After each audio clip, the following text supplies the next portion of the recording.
Welcome to Buddha Bedtime Stories.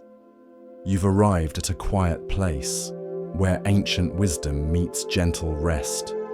Tonight, we begin another journey together, a journey inward. You'll uncover timeless knowledge passed down by enlightened masters, teachings used for generations to calm the restless mind and invite deep, healing peace. Feel free to share what time it is and where in the world you're listening from. You're part of something much larger, a quiet circle of seekers across time and space. In this session, I'll be sharing a hand-picked collection of Zen stories. These are not ordinary tales. They carry the preserved insights of awakened teachers who understood something most of us have forgotten. That peace is not found by changing the world around us, but by changing the way we see it. As Lao Tzu once said, at the center of your being, you have the answer. You know who you are, and you know what you want. As you listen, you may notice something gentle begin to shift. The grip of worry begins to soften. The endless noise of overthinking begins to fade, and in its place, a calm, quiet presence begins to rise. Let yourself settle in now. Let the weight of the day melt away. Take one slow, deep breath with me, and as you exhale, know that the teachings you are about to receive have been waiting for you, patiently across centuries. Welcome, friend, let's begin. It is said that after his awakening under the Bodhi tree, the Buddha sat in silence, not because he had nothing to say, but because no words could contain what he saw. The world shimmered before him like a dew-covered web catching the morning light.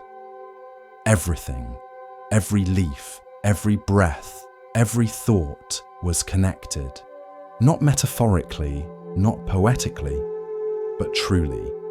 And so, in that first silent gaze, the Avatamsaka Sutra was born, not as speech, but as vision, a vast, radiant vision of interbeing. Imagine this: a net stretches across the cosmos, infinite in all directions. At each knot of the net, there is a jewel, and in each jewel, the entire net is reflected. Every other jewel, every other reflection. No part is separate.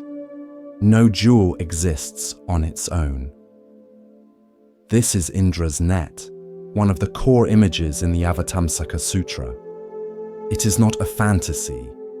It is how reality is structured.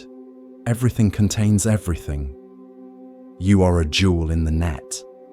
So is the ant beneath your foot. So is the person you haven't forgiven. So is the star pulsing light from 10 billion years ago. Each one reflects all, and when one moves, all are changed. This is not romanticism. It is truth seen from beyond the ego. In the Avatamsaka, it is said that a single moment of insight can contain the entire Dharma, and a single grain of sand can reveal all Buddhas, because nothing is just itself.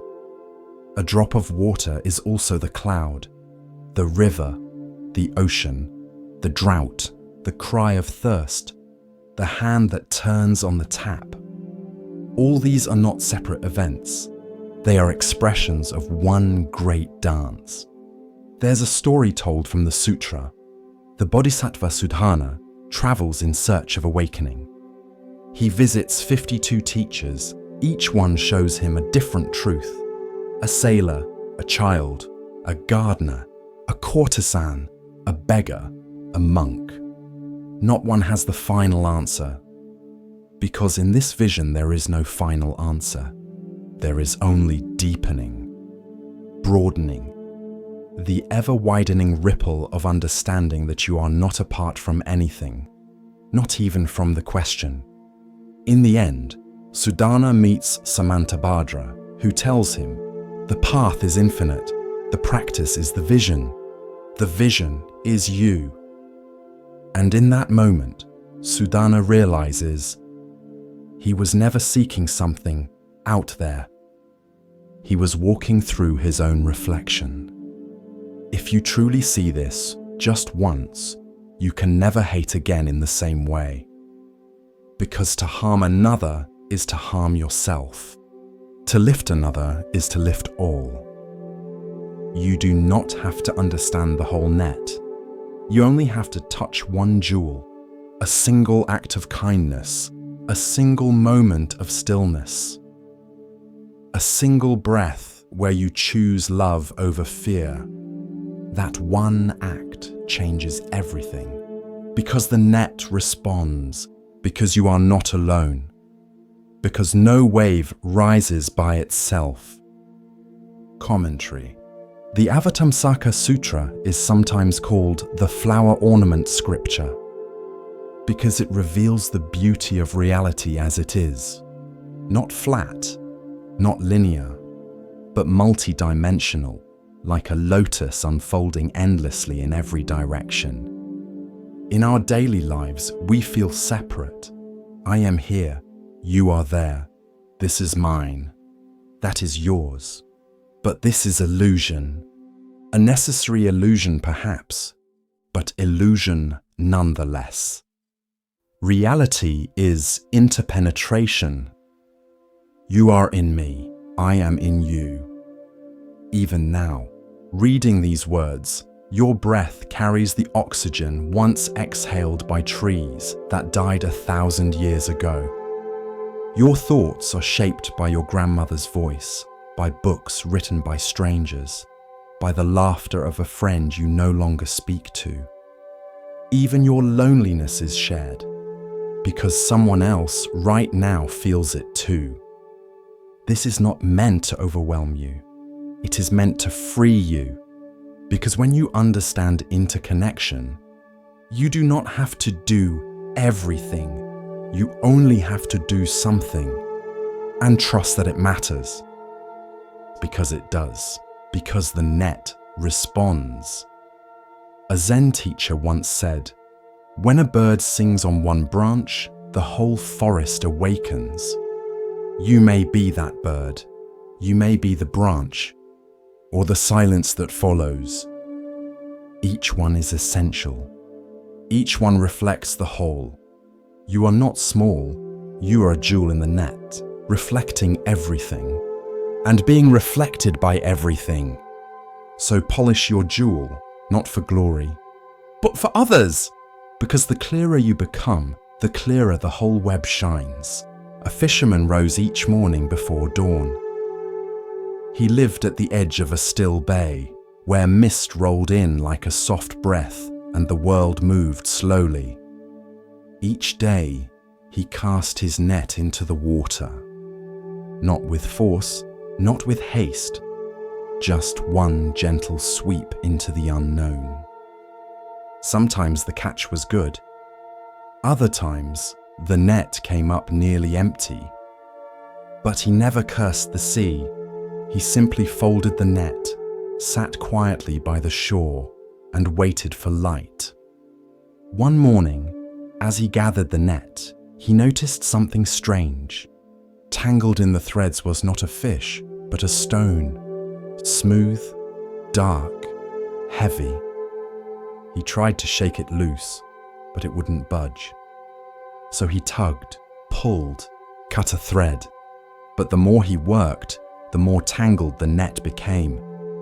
What once was open and fluid now clung to itself in knots. The sun rose, the tide shifted, and the fisherman sat with his hands full of threads and tension. A monk walking nearby saw him and paused. She watched for a while, then sat beside him. They sat in silence. Then she asked, "Why are you still holding the stone?" The fisherman looked down, surprised. "I don't know," he said. "It was just there. I didn't ask for it, but now I can't let go." The monk nodded slowly, then said, "The mind is like your net, and thoughts are like what it catches. Some nourish us, some weigh us down. The skill is not in holding tighter, the skill is in knowing when to let go." The fisherman blinked. He looked at the stone again, noticed its weight, its stillness, and then, without force, he simply opened his hand. The stone dropped, and in the silence that followed, the net softened. This is the teaching. The mind is always casting, always sweeping the depths of the world, and each moment it brings something up.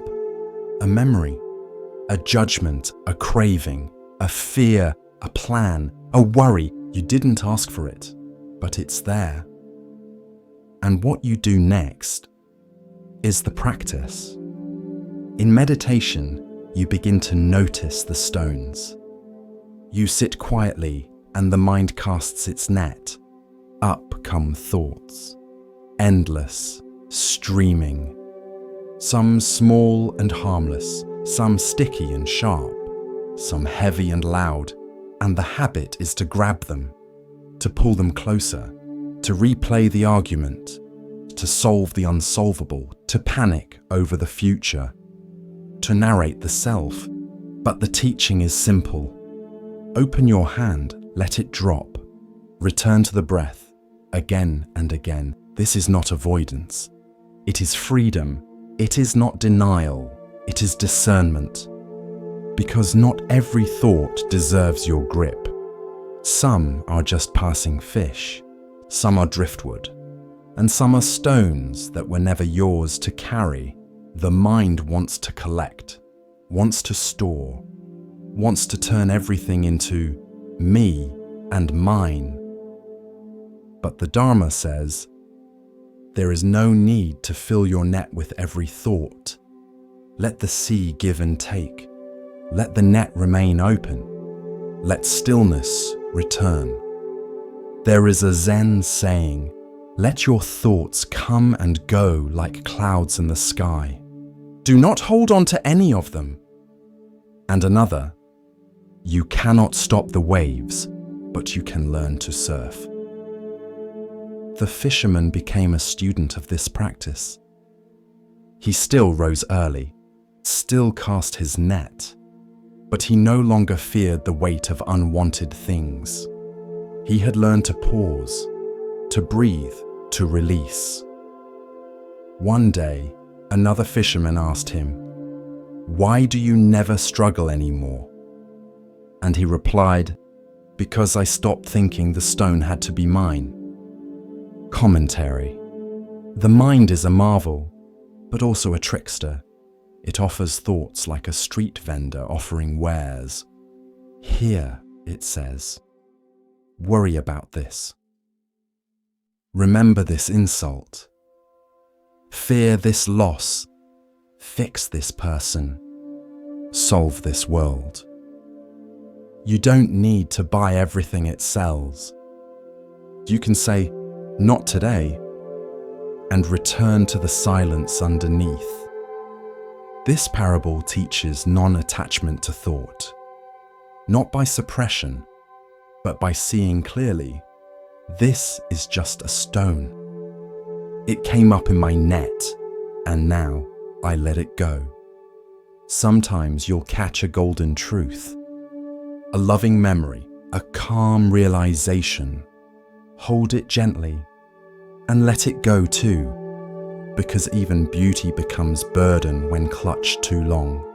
In the end, all thoughts pass, like tides, like clouds, like weather across the sky of mind. You are not the net. You are not the catch. You are the sea and the stillness beneath. At the corner of Maple and Fifth, there stood a little cafe that never advertised. No neon signs, no digital menus. Just a chalkboard easel that read, "Come in, breathe, sip slowly." Inside, the scent of cinnamon and ground espresso lingered like an old song. And behind the counter moved Raya.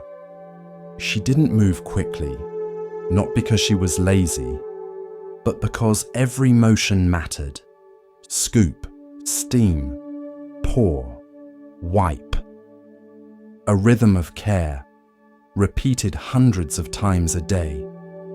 Customers noticed. They came stressed, hurried, multitasking, but left quieter. Because somehow, even in the rush of morning lines, Raya made you feel like time had paused. She wore no uniform, only soft linen aprons and a tiny brass bell around her wrist. It didn't jingle constantly, just gently when she turned or wiped the counter or placed a mug just right. A small sound, but intentional. One day, a man asked her, "What's the bell for? Aesthetic?" Raya smiled. "It's a reminder," she said, "to return to the moment." The bell had come from a monastery in Korea, a gift from a traveling monk who had passed through one rainy morning, soaked to the bone, but smiling like the clouds had kissed him. He'd ordered chamomile tea, sat for an hour, said nothing, and when he left, he gave her the bell. "For your practice," he had whispered. At first, she didn't know what he meant, but over time, she came to understand.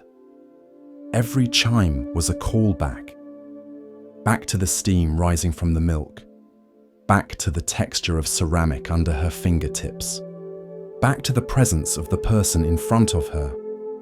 One regular, a nurse named Ellie, used to joke, "You're the only person who can make caffeine feel calming." Raya just laughed, but she knew why. It wasn't the coffee, it was the attention. The Buddha once said, "When walking, just walk. When sitting, just sit. Above all, don't wobble." Raya lived that, in a world addicted to wobbling. One afternoon, a man burst in, frantic. His phone had died.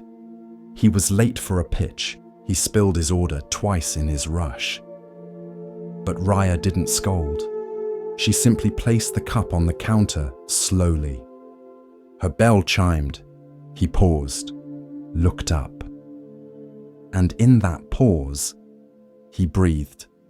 It lasted only a second, but it was enough. Presence doesn't need hours. It needs moments, noticed fully. Years passed.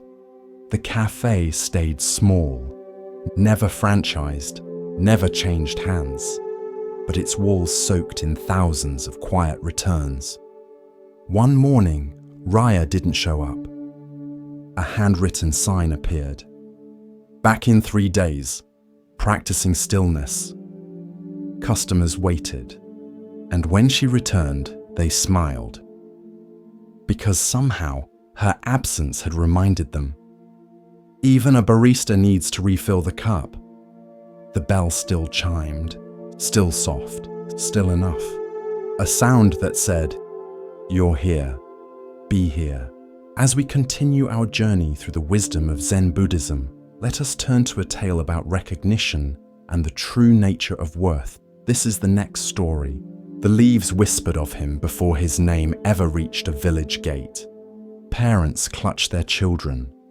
Merchants rerouted their caravans.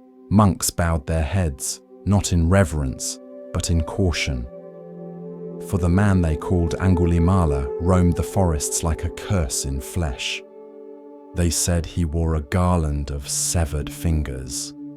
They said he moved like wind through tall grass, too fast, too silent, too deadly. They said he had no soul, but the truth was more complicated. He had once been Ahimsaka, a child born to a noble Brahmin family, gentle, studious, with a heart like spring water, clear, eager, pure. His name meant harmless, and for a time, it fit. His parents glowed with pride. His teachers praised his mind. He recited texts with ease and never raised his voice. He walked the sacred path with reverence. But even gardens grow shadows, and in the heart of his teacher, a master once kind, jealousy stirred like embers beneath calm. What if this boy outshines me? What if he is remembered while I am forgotten? And so, the poison was planted. Whispers behind closed doors. Lies dropped like oil into water. The teacher turned the other students against Ahimsaka. Then, turning to the boy himself, he spoke. If you truly wish to complete your training, bring me a gift. 1,000 lives, 1,000 fingers. Ahimsaka was horrified, but loyalty ran deep, and confusion deeper still. His world, once steady, spun sideways. The teachings twisted, the compass lost. And so he walked into the forest, heart trembling, mind clouded. At first, he resisted. Then, he rationalized. Then, he obeyed. One by one, lives fell. One by one, fingers were taken. He strung them on a garland around his neck, not out of pride, but as proof. A grotesque tally, a vow he could not break. Ahimsaka was gone. Only Angulimala remained. Years passed. Villages emptied at the sound of his approach. No warrior could stop him. No plea could reach him. He lived in the trees like a demon, fed by fear, haunted by silence. But sometimes, late at night, he would sit by the river and weep, not loudly, not dramatically, just a single, soundless shudder, as if his soul still remembered what it used to be. Then came the day everything changed. A new rumor reached the region. A monk in saffron robes was walking the land, barefoot and alone, unarmed, unafraid. His presence turned swords to dust. His gaze stilled storms. The Buddha. Angulimala laughed when he heard it. Let him come, he said. Let me take his finger too. And so he waited. It was mid-morning when the figure appeared, walking slowly along the forest path, robe brushing the grass, eyes lowered, bowl in hand. No fear, no hesitation. Angulimala stepped out from the trees, blade drawn. But the monk did not stop, nor did he hurry, just walked. Calm, present, silent. Something in Angulimala snapped. With a roar he charged. The earth pounded beneath him. His breath came wild. His blade glinted in the sun. But no matter how fast he ran, the monk remained just ahead, neither speeding up nor slowing down, until suddenly he stopped and turned. Their eyes met. The forest held its breath. Angulimala's chest heaved. "Stop!" he shouted. "Stop walking!" And the Buddha spoke, calm, clear, eternal. "I have already stopped, Angulimala. It is you who has not." The words hit harder than any weapon. Stopped? The monk had stopped? Angulimala blinked. "What do you mean?" "I have stopped chasing harm, stopped feeding the fires of anger, greed, and ignorance. But you still run. Angulimala lowered his sword. Not all the way, just a little, but enough. What should I do? And the Buddha stepped closer, unshaken, unarmed, unafraid. Drop the weapon, he said, and follow. For a long moment, Angulimala stood frozen. The forest was silent. Even the wind waited. Then, with trembling hands, the man removed the garland from his neck. Each finger clattered to the ground, like a lifetime falling apart. He dropped the sword and fell to his knees. I don't know how to walk your path, he whispered. The Buddha extended a hand, not to lift, but to witness. You already have, he said. The townspeople were outraged. When word spread that Angulimala, the killer, the terror, the demon of the forest, had become a monk, they rioted. They threw stones at him as he walked. They spat at his feet. They demanded his blood. But he did not strike back. He carried his bowl. He bowed when struck. He sat in silence and wept again, but not for himself. For them, one day after a particularly violent outburst from the crowd, he returned to the monastery bruised and bleeding. The Buddha looked at him, eyes deep as sky. You endure much, Angulimala. Angulimala bowed his head. I deserve it. The past is a shadow, the Buddha said. It follows you until you stop turning to chase it. One morning, he heard a woman crying in labor outside the village.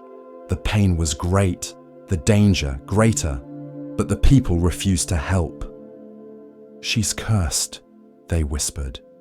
Her child will be born into blood. Angulimala stepped forward. I will go. The villagers gasped. You, the murderer, you'll curse her. But he walked past their fear and knelt beside the woman. His voice was soft. By the truth I now live, by the harm I have abandoned. May you and your child be safe. And she was. The birth was clean, the child strong. From that day, the whispers began to change. Years later, the man once known as Angulimala became a teacher of peace. He lived quietly, he sat often, he spoke gently. Children no longer feared him. Old men bowed to him, mothers called upon him for blessings. But he never forgot the garland, never forgot the sword. They were not trophies, they were reminders of how far a man can fall and how far a soul can rise. When his final day came, it was quiet. The monks gathered near. He sat upright, as always, in meditation. He did not cry, did not call out. He simply exhaled, one long, peaceful breath, and let go. And in that final stillness, the forest that once whispered his name in fear, now whispered something else, forgiveness. A novice had a restless mind. He tried to sit, tried to breathe, tried to still the thoughts, but each time he closed his eyes, his mind swirled. Lists, regrets, what ifs, what nexts. He couldn't find peace, and the more he tried to force stillness, the louder everything seemed to become. One morning, after failing again to meditate, he stood up in frustration. I'm broken, he muttered. And he walked, head down, steps fast, until he nearly collided with the old groundskeeper, Master Rio. Rio was known for his silence. He didn't teach. He didn't lecture. He just tended the gardens and cleaned the gutters. but he had been at the temple longer than anyone. The novice bowed clumsily. "Forgive me, master." Ryo tilted his head, studying him. "You're not breathing like a monk," he said. The novice looked up, startled. Ryo turned, motioning for him to follow. They walked in silence through the bamboo grove to the kitchen courtyard, where a wide clay bowl stood filled with clear water. "Sit," Ryo said. The novice sat. Ryo picked up a small stick, and without a word, he stirred the water, gently at first, then faster, until the surface churned and the reflection broke into chaos. The novice watched. Then Ryo set the stick down. They sat in silence. The bowl shimmered, then slowed, then stilled. The novice could suddenly see his own face again in the reflection. Ryo looked at him and asked, "Did I make the water still?" The novice blinked. "Number it settled by itself." Ryo nodded. "So will your mind." And he walked away. This is the story of trusting the stillness beneath disturbance. Commentary. Many people believe meditation is about forcing silence, forcing peace, erasing all thought. But in truth, it is about letting the water settle. Your mind is like a bowl of clear water. Every thought, every worry, every fear is like a stick stirring it. The more you react, the more you stir. The more you chase silence, the more turbulence you create. But if you sit and breathe and wait without judgment, the water begins to settle on its own. This is the natural wisdom of the mind. You don't need to fix it. You need to allow it. There's a Zen saying, "Muddy water clears itself if left alone."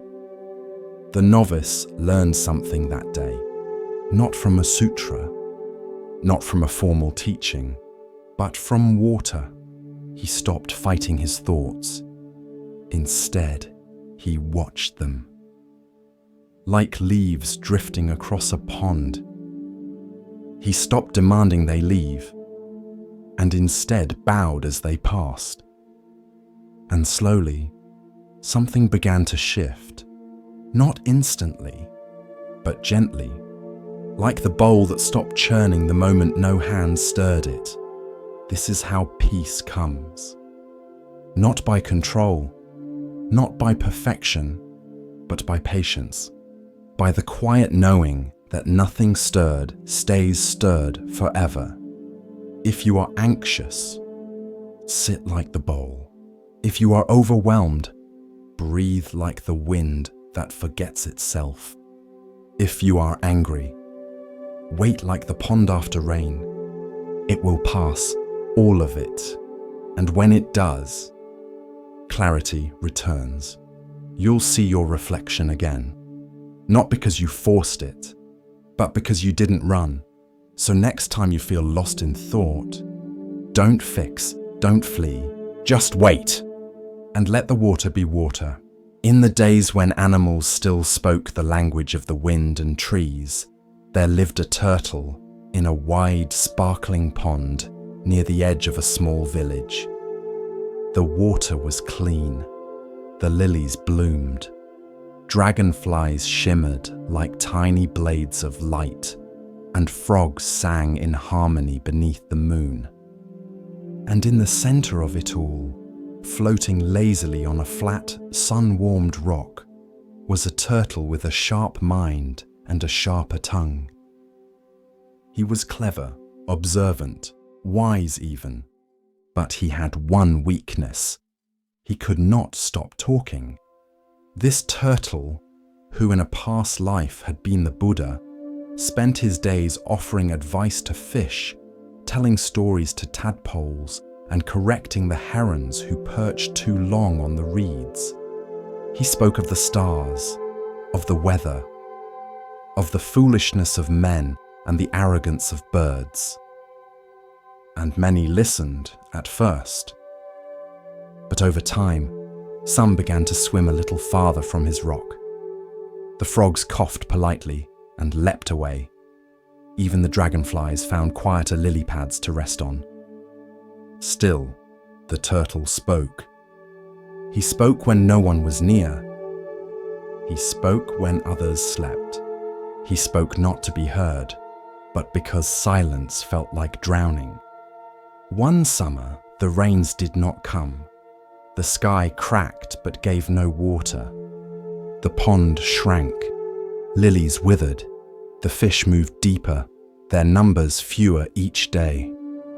2 wild geese, passing overhead, noticed the shrinking pond and circled down. They landed beside the turtle and dipped their beaks in the muddy shallows. "This place won't last much longer," one said. "Soon it will be dry." The other nodded. "We should help whoever we can."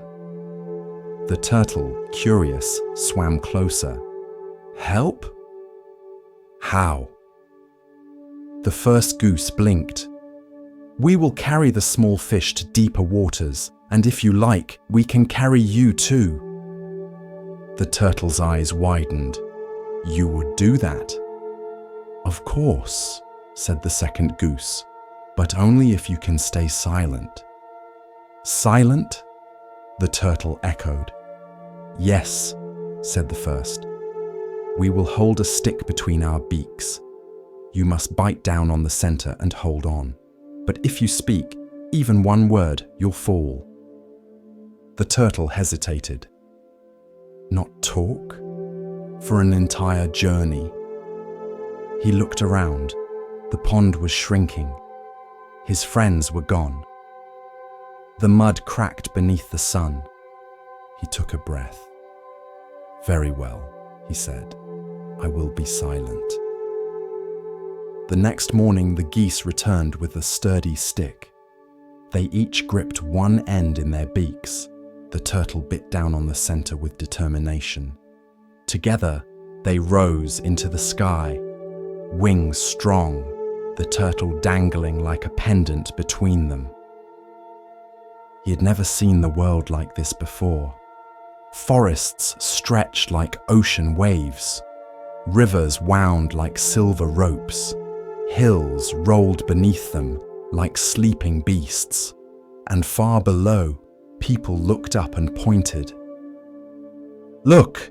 a child cried. "A flying turtle!" Laughter rippled through the village. A man shaded his eyes. "What a strange sight! A turtle who thinks he's a bird." They laughed louder. They clapped and jeered. The turtle heard every word. His mouth tightened on the stick. He thought of clever comebacks, of biting remarks, of lessons he could teach these fools from above. And then he couldn't help himself. "I'll show you who's foolish."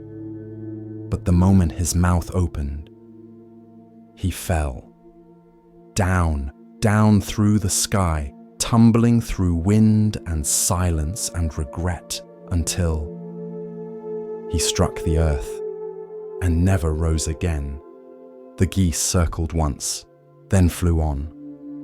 And below, the villagers stood in stunned silence beside the broken shell of the creature who could not stay silent.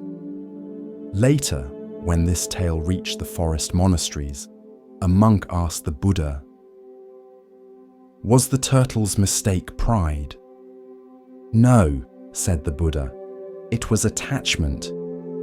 Not to his body, but to his voice. To the belief that every thought must be shared." He looked at the monk kindly. "There is wisdom in knowing when to speak, but greater wisdom in knowing when not to." And so, the story of the turtle who couldn't stop talking passed from village to village. Not as mockery, but as reminder that words are like seeds. They grow even when we forget we've planted them. And some, if spoken at the wrong time, can fall like stones. Because restraint is not weakness. It is strength disguised as silence. And sometimes, silence is the loudest wisdom of all. As we move deeper into the quiet teachings of Zen, we come to a story about seeing clearly and understanding true value. Listen carefully to the next story. It is said that if you gaze long enough at the full moon, you may see not a face, but a shape, a small, still shape, hunched and silent, a hair, curled in the center of silver light. In forests and villages, monks and children alike have told the story of how that hair came to be there. Not for magic, but for meaning. Because once, long ago, when the Buddha lived a life not as a king, not as a sage, but as a simple forest hare, he offered something no other could. The forest in those days was peaceful. The trees were tall and generous, the rivers clear, the days warm, and the nights cool like silk. And in a soft clearing where sunlight filtered through leaves like golden rain, there lived 4 friends: a monkey, an otter, a jackal, and a hare. Each day they met beneath the same fig tree.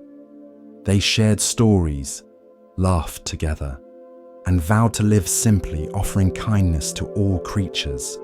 The hare, though smallest, was the quiet heart of the group. He spoke little but listened well.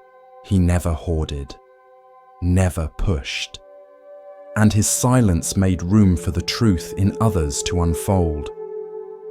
One day, the hare turned to his friends as they sat in the cool shade.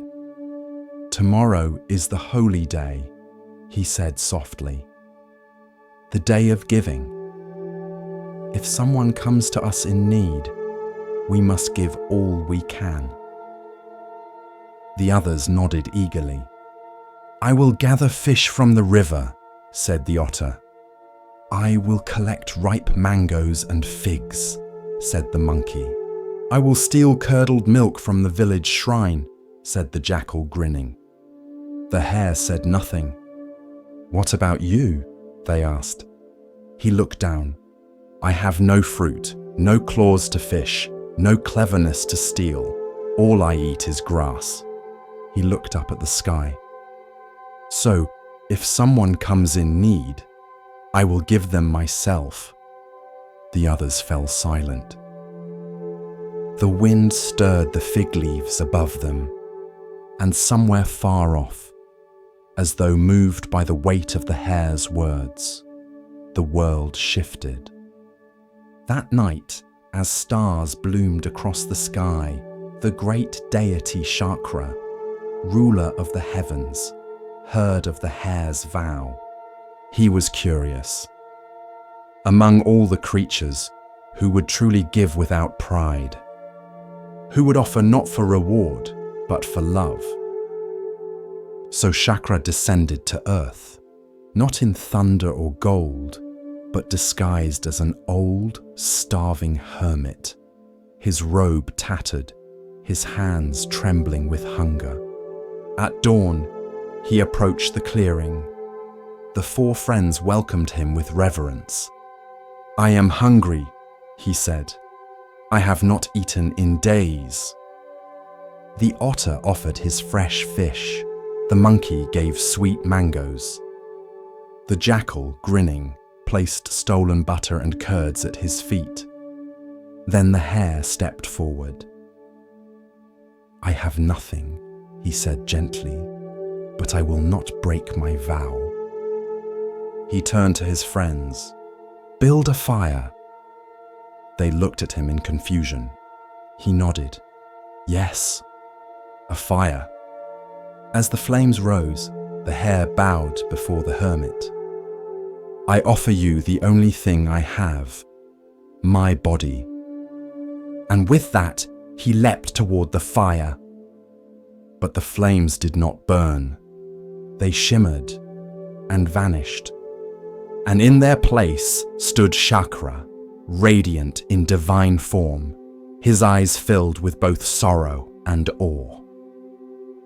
"O noble hare," he said, "you were willing to give your very life without hesitation, without desire for praise. In all the worlds, I have not seen a gift so pure." He reached down and gently lifted the hare. "I will not let you die. Instead, your story shall live beyond this forest, beyond this age." Chakra turned his gaze to the sky, and with a wave of his hand, he painted the hare's image on the moon. From that day on, when the full moon rises over rivers and rice fields, over temples and rooftops and sleeping children, the hare watches from above. Not as a god, not as a legend, but as a reminder that the greatest gift is not gold, not grain, not clever words or rituals. It is the gift of selfless love. In time, the monkey, the otter, and even the jackal remembered the moment not with sorrow, but with wonder. They told it to their children. The forest grew quiet when the moon was full, and the fig tree always held a soft space beneath it, as if waiting. The story of the hare passed from mouth to mouth, country to country, century to century. And even now, if you ask an elder monk or a village storyteller why the moon glows so brightly, they may smile and say, "It's the light of a little forest hare." Still giving, still watching, still reminding us what it means to love completely. Because generosity is not measured in size, but in sincerity. And there is no gift greater than offering your whole self, freely, without fear. Not for recognition, but because it is right. 7 weeks passed since his awakening beneath the Bodhi tree. 7 weeks of silence, reflection, and growing compassion. The Buddha, no longer Siddhartha, but one who had crossed the stream of ignorance, walked alone in the forest near Uruvela. The world felt both new and ancient.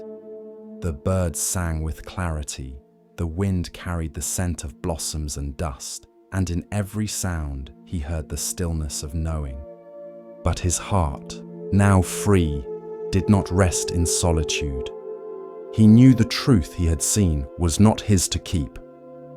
So he rose, wrapped his robe over his shoulder, and began to walk, not as a prince, not as an ascetic, but as a teacher. His feet touched earth gently, his gaze met all beings with kindness, and he made his way towards Sarnath, where 5 men waited, though they did not know they waited. They were the same 5 ascetics who had left him, thinking he had strayed from the path when he accepted Sujata's offering. They had called him weak, indulgent, lost, but he did not carry resentment, only clarity. The journey was long, days passed, villages blurred, children played in the dust, farmers bowed their heads, some offered fruit, some only stared. But at last, in the quiet of a fading afternoon, the Buddha entered the deer park at Isipatana. There the 5 ascetics sat, wrapped in threadbare robes, debating truths with furrowed brows and hollow bellies. When they saw him approach, they whispered, "He has returned. We will not rise. He abandoned discipline." But as he came closer, something shifted. There was no pride in his walk, no hunger in his eyes, only peace. And before they could speak, they stood, drawn to him not by obligation, but by presence. He greeted them with a bow and sat. Under the dappled shade of sal trees, the Buddha began to speak. He did not speak of gods. He did not speak of punishment or reward. He spoke of suffering, what he called dukkha. He spoke of its cause. He spoke of its end. And he spoke of the path, the Four Noble Truths, the Eightfold Path, right view, right intention, right speech, right action, right livelihood, right effort, right mindfulness, right concentration. He spoke not as a prophet, but as a physician, diagnosing the illness of the world and offering its cure. He taught that the middle way led not to pleasure, not to pain, but to peace. He taught that liberation was possible here. Now the five listened, at first with skepticism, then with stillness, then with something like reverence. And when he finished, he said, "This is the Dharma, deep, subtle, difficult to see, yet available to all who look." And one among them, Kondanya, understood, truly understood. The Buddha smiled. Kondanya has seen, Kondanya knows. And thus, the wheel of Dharma turned for the first time, not with thunder, not with trumpets, but with one man sitting beneath trees, speaking truth to five. That day, the Sangha, the community of practitioners, was born. The Buddha did not seek converts. He sought clarity. He offered a path, not to heaven, but to freedom. And the world, turning slowly, began to wake. That was the first turning, the beginning of a journey that would circle through centuries, that would carry footprints across mountains, across oceans, across hearts, all from one voice, in one park. Among deer, leaves, and sky, there was once a monastery nestled in the cliffs above a wide, mist-covered valley. Travelers came from all over the land, seeking wisdom from the old abbot who lived at its heart. But no one ever entered without first passing through the gate of questions. It was a tall wooden door, weathered by time, bound in iron, and it never seemed to open, no matter how many times pilgrims knocked. Instead, beside the gate stood a young monk with a calm face and a single instruction.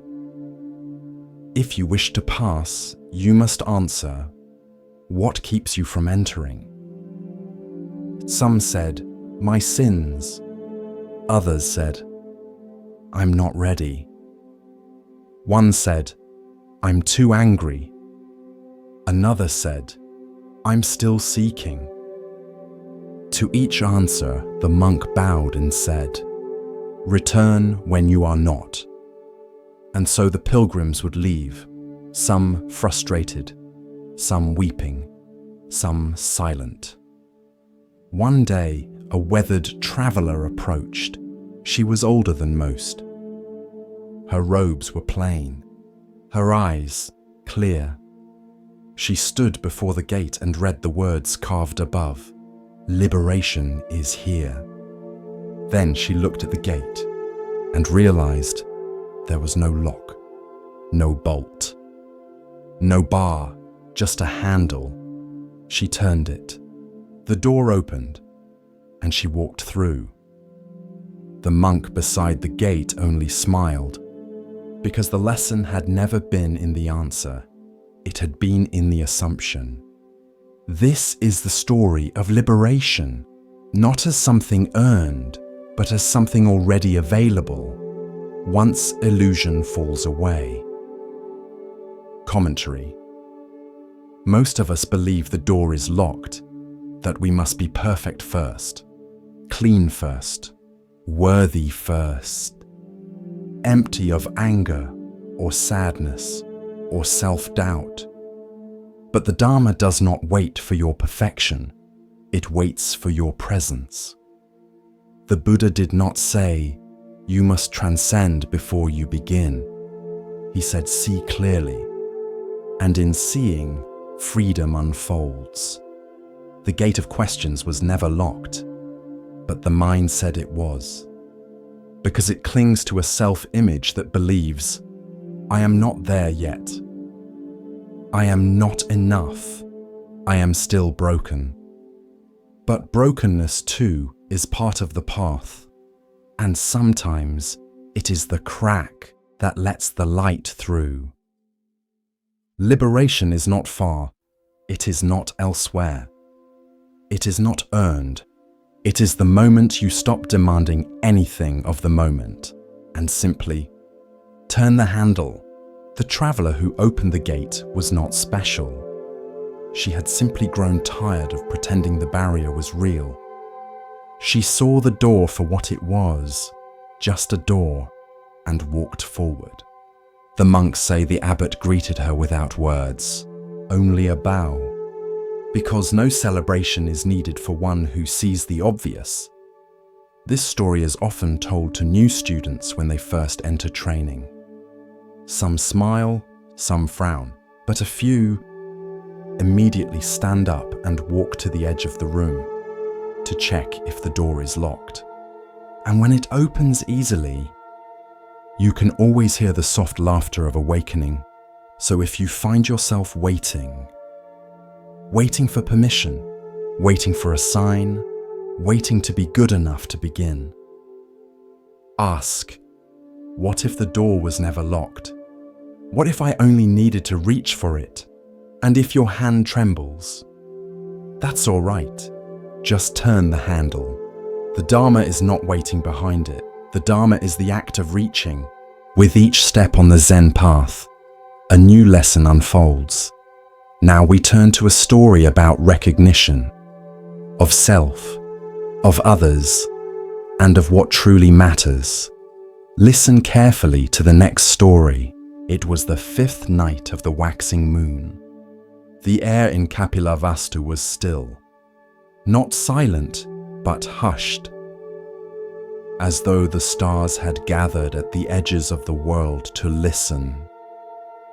The palace walls breathed in jasmine and sandalwood. Lamps flickered gently. Servants whispered down the halls. And in the royal chamber, Queen Maya of the Shakya clan slept. Her breath moved softly. Her hands rested over her womb, though she did not yet know why. Outside, the moon hung high, full, radiant, unblinking. And beneath that silver light, a dream came to her. Not wild, not fevered, but clear, like water holding the shape of the moon. The dream. She found herself in a quiet grove. It was not the palace, and yet it felt familiar. There were trees, tall and old. Their trunks curved like dancers, their leaves whispering secrets from lifetimes ago. She stood barefoot, wrapped in white. No crown, no jewels, only peace. And above her, the moon glowed brighter than it ever had, a luminous pearl suspended in sky. Then the winds parted, and from the east he came. A white elephant, vast and radiant, walked across the clouds. 6 tusks curved like ivory moons. Each footstep landed without sound, as though the earth bowed beneath him. His eyes were gentle, his ears like lotus petals. His skin shimmered, not with brilliance, but with quiet power. He carried a white lotus in his trunk, and he came to her, not with force, not with haste, but with the serenity of one who knows where he is going. She did not step back. She did not fear. She simply stood and watched. And when he reached her, he bowed, as if to offer the lotus, as if to ask permission. She lowered her gaze, and in that moment, the elephant entered her side. There was no pain, only light, only warmth, as though the moon had moved into her body, as though the entire sky now rested inside her. And in that light, she saw a vision, a child, radiant, seated on a lotus, surrounded by devas and sages, stepping not into royalty, but into destiny. She saw the turning of wheels, the shifting of ages, the crumbling of illusion, and then the dream dissolved. Waking, Maya woke before the birds. The sun had not yet touched the mountains. The oil lamp beside her flickered once, then settled. The chamber was silent, but her hands, still resting over her abdomen, were warm, and her heart beat not with confusion, but with awe. She rose slowly, wrapping herself in soft cloth. She moved through the halls like moonlight and summoned her attendants. "I have seen something," she said. "Call the king, call the sages, call the dream readers and wise ones, bring the astrologers." And they came, with scrolls, with incense, with knowing eyes. She recounted every detail. The forest, the moon, the elephant, the lotus, the peace. They listened, they nodded. And at last, the eldest among them, a man with a voice like woven silk, spoke. "Your dream is not of the ordinary world. It is the sign of a great birth. The child in your womb is no ordinary prince. He will be a Chakravartin, a turner of the wheel. He will change the world. If he remains in the palace, he will become a king of kings. But if he sees the sorrows of the world, he will turn from gold to truth and become a Buddha." The king placed a hand upon her shoulder, not with doubt, but with wonder, because even he, strong, worldly, wise, felt something stirring, something vast, something that had no name yet. The months. As the days passed, the kingdom watched Queen Maya with quiet reverence. Wherever she walked, flowers bloomed slightly earlier. The air around her felt cooler, gentler. Children stopped crying as she passed. Strangers bowed, unsure why. She herself changed. She laughed more easily. She wept with the songs of birds. She dreamed of stars and rivers and ancient trees. She felt the child grow, not just within her body, but as if within the world itself. And one day, near the time of birth, she asked to travel to her ancestral home. It was the tradition of her people, but more than tradition, it was a quiet longing. The king arranged everything, silks and guards, chariots and attendants. But Maya moved simply. She chose only a few companions and rode through forests and open roads beneath a sky filled with soft clouds. The birth. They stopped at Lumbini, a grove of sal trees, green and peaceful. The sun filtered through the canopy. The wind carried the scent of blossoms. Birdsong drifted like prayer. Maya stepped down, drawn to the trees. She held a branch, looked upward, and in that moment, beneath the same moon she had seen in her dream, she gave birth. The child came easily, without struggle, without fear. He did not cry. He simply opened his eyes, wide and calm. And the legends say he took 7 steps, that lotus flowers bloomed beneath each foot, that he raised one hand to the sky and one to the earth and said, "I am born for the benefit of all beings." The attendants wept. the forest fell silent, and the trees, it is said, bowed ever so slightly toward the child. Maya held him to her chest, and though she had seen him in vision, this was different. This was not dream. This was real. The warmth of skin, the weight of life, the beginning of something vast and quiet and beautiful. After, she did not live long after the birth. Some say it was destiny. That one who gives birth to a Buddha must return to the heavens. That her role was complete. Others say she became a guiding spirit, watching over him from a celestial realm, offering protection in moments when the path turned dark. But her presence never vanished. The child, Siddhartha, would one day walk away from his palace, would one day sit beneath a tree and awaken, would one day teach the world how to end suffering. But it began here, with a dream, with a white elephant, with a moonlit vow whispered across the veil of sleep, and with a mother who said yes, because every journey begins before we can name it. Every great awakening begins in the quiet, and sometimes the first step toward truth is a dream. The wind in Lumbini moved gently, like breath held between two worlds.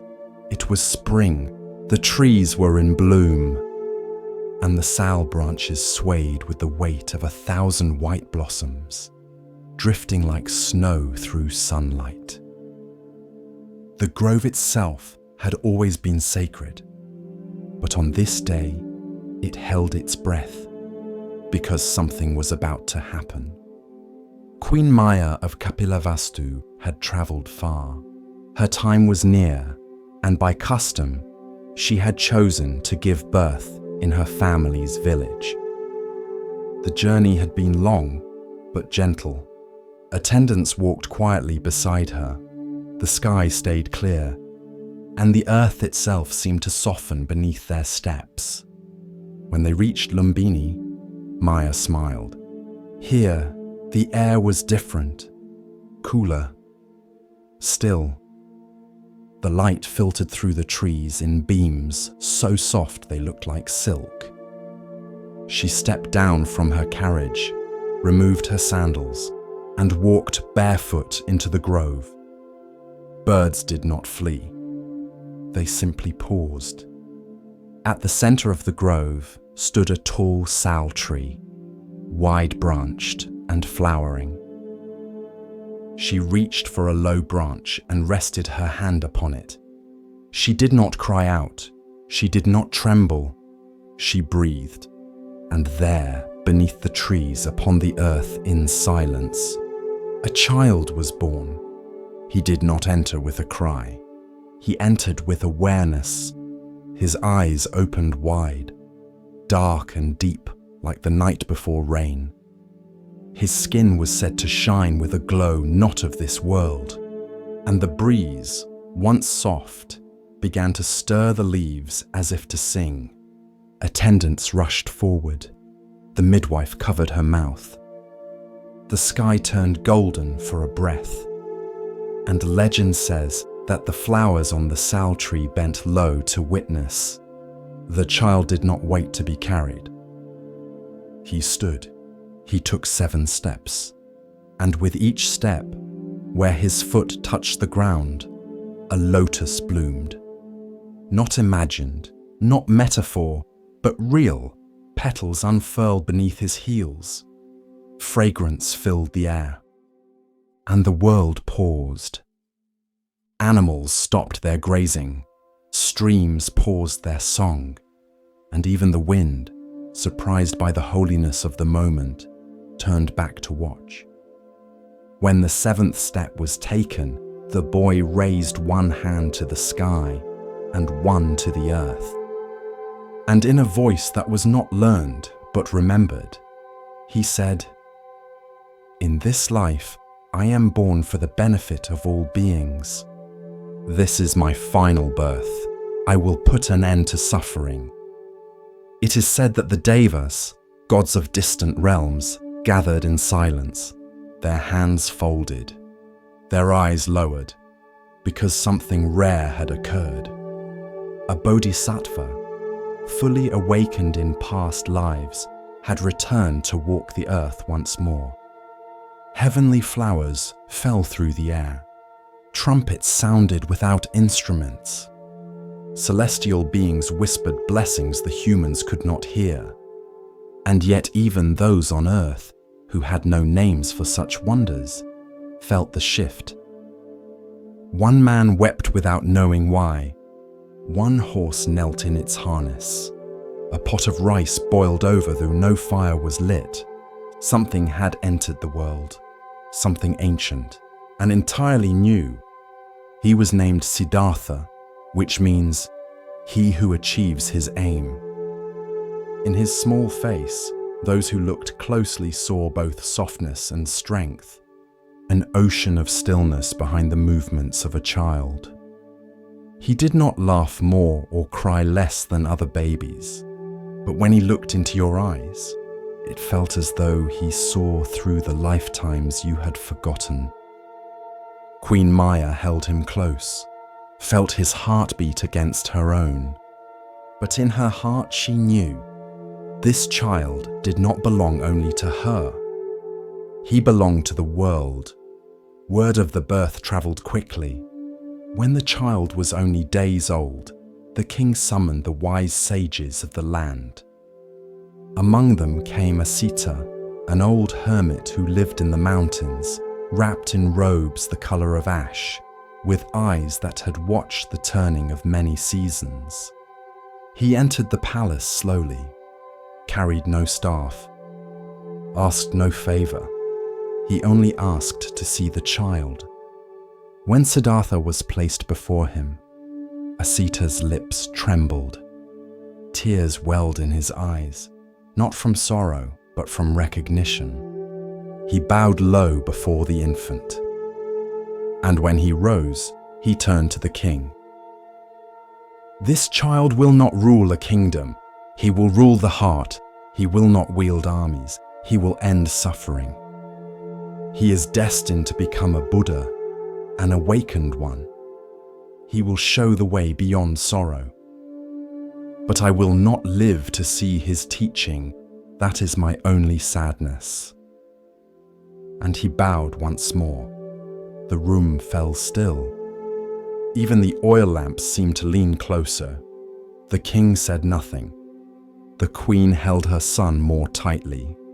Maya did not live long after the birth. Some say it was her karma to return to the celestial realm, that to carry a Buddha is to carry a world, and some bodies are made only to hold such grace for a little while. Others say she became his guardian spirit, that she watched from beyond the veil, her presence in every breeze that cooled his fever, every bird that sang outside his window. Siddhartha was raised by her sister. He grew in the lap of comfort. But the memory of the grove, the trees, the moonlit dream, those lived on. Years later, when Siddhartha became the Buddha, he never spoke often of his birth. He taught of suffering, of the path, of breath, of impermanence. But once, when asked what it meant that he had walked on lotus blossoms, he smiled and said, "The path was already beneath me. I did not make it appear. I only stepped where it had always been." Because truth is not invented, it is remembered. Like petals underfoot, waiting to be noticed. And so the child who walked on lotus blossoms became the man who taught others to walk in peace. One step, then another, until suffering too began to bloom into wisdom. The banks of the Ganges shimmered with morning light. Mist curled like white breath from the earth, and birds traced wide arcs above the water. The river flowed as it always had, unhurried, ancient, indifferent. Upon a small rise near the city of Gaia, the Buddha stood.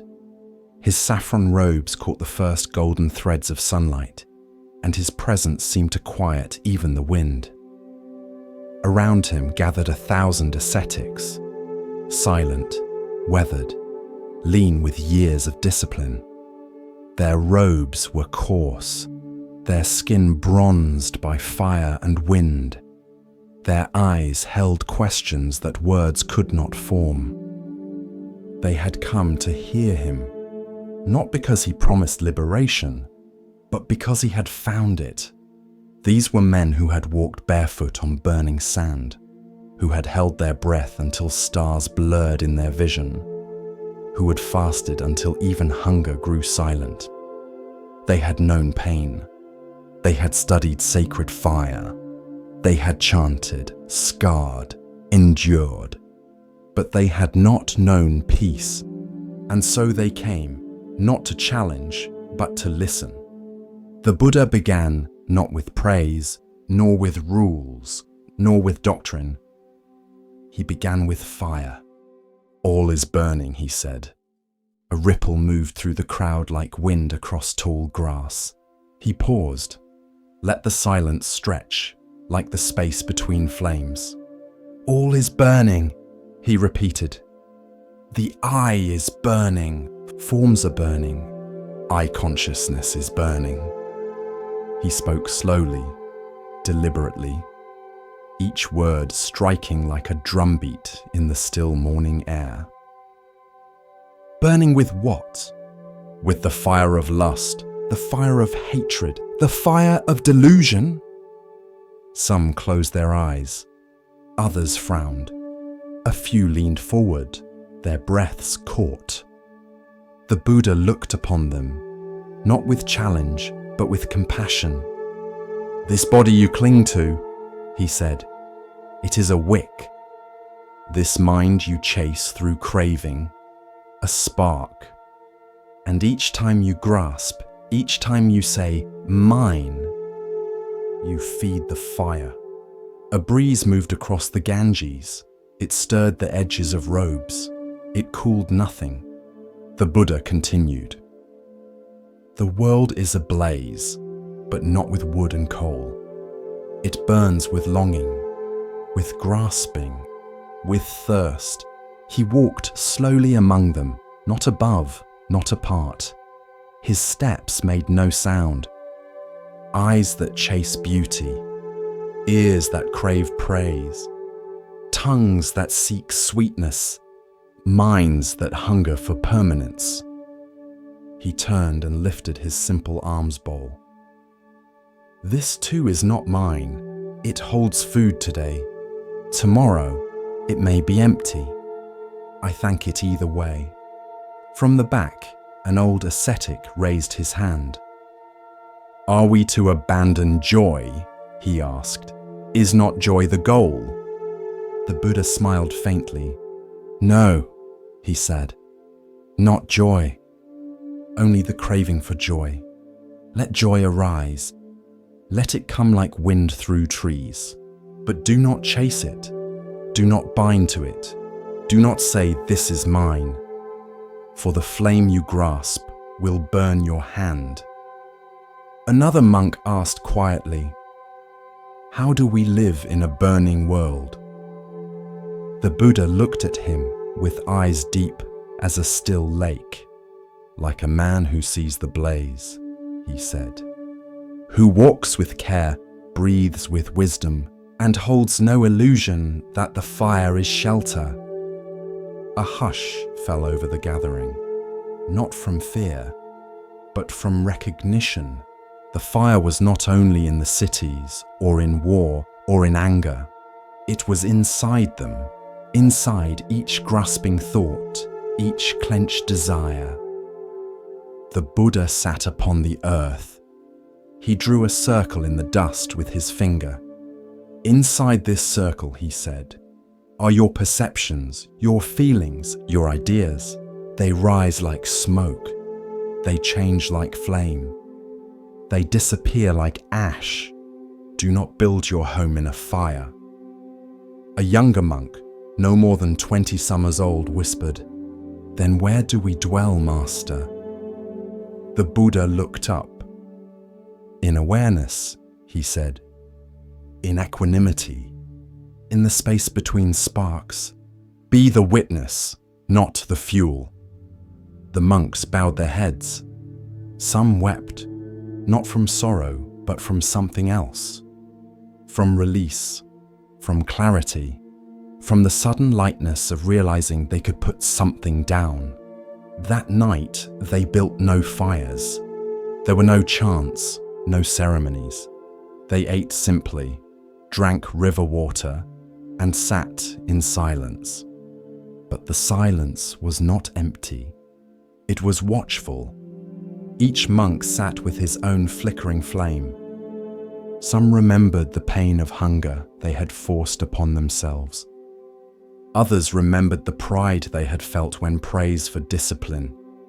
Some saw anger they had not named, others grief, and they did not suppress these fires. They simply watched. And in the watching, something shifted. Not extinguished, but no longer fed.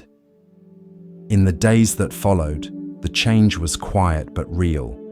Monks who had once worshipped sacred flame, who had walked barefoot on coals, branded their skin, sat in the sun for days, now turned to a gentler discipline. They practiced release. They rose with the sun. They swept the courtyard slowly. They bowed not to fire, but to understanding. When visitors asked them what the Buddha had taught that morning, they did not recite scriptures. They did not speak of rebirth or karma or cosmology. They said only, "He showed us the fire and told us we did not have to live in it." The fire sermon was spoken many times across the years, but none more powerful than that first morning on the river bank, when the smoke from the city's cooking fires curled upward, mirroring the craving in every heart, and the Buddha, with nothing in his hands and peace in his gaze, simply said, "Let it burn, let it pass, and do not be consumed." As our exploration of Zen Buddhism deepens, let us listen to a story that reveals how true worth is often overlooked. Here starts the next story. The tree stood at the edge of the world. Its roots gripped the earth like memory. Its branches reached toward the sky like longing, and beneath it sat a man, still as a mountain, breathing, watching, waiting. His name had once been Siddhartha, but that name now lay behind him, like a robe folded and left at the forest's edge. He had left palaces, left hunger, left both indulgence and denial. And now, with the moon rising above the horizon and the world softening into dusk, he sat beneath the Bodhi tree, not in search, but in surrender. His legs were crossed, his hands rested lightly in his lap. The breath moved through him like wind through reeds, slow, even, empty of grasping. He had made a vow, "Though my skin withers, though my bones turn to dust, I will not rise from this seat until I see clearly, until I find the end of suffering." And so the night began. The stars emerged like scattered seeds across the dark. The forest exhaled. Animals stirred. The air cooled. Siddhartha's mind turned inward, like a lamp flame drawing into itself. He began to see, not with eyes, but with knowing. Visions came, clear, unforced, as if someone were whispering his past to him, life by life. He saw himself born in countless forms, as man, as woman, as child, as beast, as merchant, as slave, as prince, as pauper, each life blooming and withering, each desire rising and fading, each birth followed by loss. He saw himself die 1,000 deaths, not with fear, but with clarity, and for the first time he understood. The self is not fixed. It moves, it changes, it clings, it returns. He watched the thread of his existence unspool across time, and yet something beyond the thread remained still. He did not speak, he did not stir, but inside him, a door creaked open, and he stepped through. Midnight deepened. The forest held its breath. The moon climbed higher, softening the world in silver. Now he turned his gaze outward, not with judgment, but with compassion. He saw the lives of others, their births and deaths, their joys and sorrows, rising and falling like waves. He saw kings and criminals, lovers and thieves, monks and warriors, all bound by the same law, karma, intentions like seeds, actions like water, and from them the fruits of joy or suffering. He saw that no life stood alone. Each was a thread in a vast net. Each thought, each choice, each word sent ripples outward, reaching far beyond the speaker, the thinker, the doer. He saw how hatred returned as hatred, how greed bore more hunger, how ignorance looped endlessly like a wheel spinning in sand. And he saw too how kindness softened sorrow, how generosity opened hearts, how truth, spoken gently, could shatter lifetimes of illusion. And still, he sat, breathing, watching.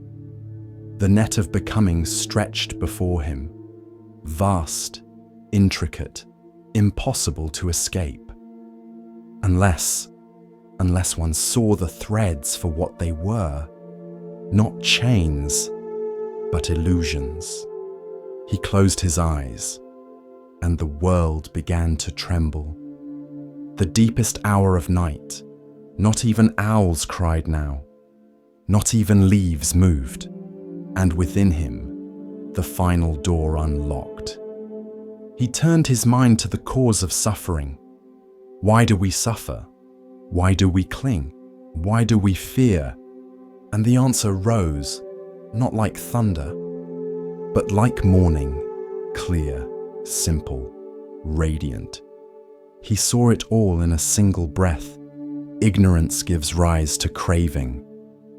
Craving gives rise to clinging. Clinging leads to becoming. Becoming to birth. Birth to sorrow, decay, and death. And so the wheel turns. Again and again. But he also saw how it could be stopped. Not with violence, not with denial, but with clarity. With the eightfold path. Like stepping stones across a great river. Right view, right intention, right speech, right action, right livelihood, right effort, right mindfulness, right concentration. He saw that suffering was not a punishment, nor a curse, nor a mystery. It was a path, and paths could be walked, and walked until they ended, and as the final shadow lifted from his mind, as the first bird stirred in the distant branches. It happened, not a flash, not a voice, not a miracle, but a knowing, a deep, still knowing. He had awoken. The sun crested the hills, slow and golden. The mist curled like incense through the trees. And Siddhartha, now the Buddha, opened his eyes. He looked out over the world, not with desire, not with fear, but with compassion so vast it had no name. He saw children born into love and hunger, He saw soldiers sharpening swords. He saw merchants counting coins. He saw mothers weeping over small graves.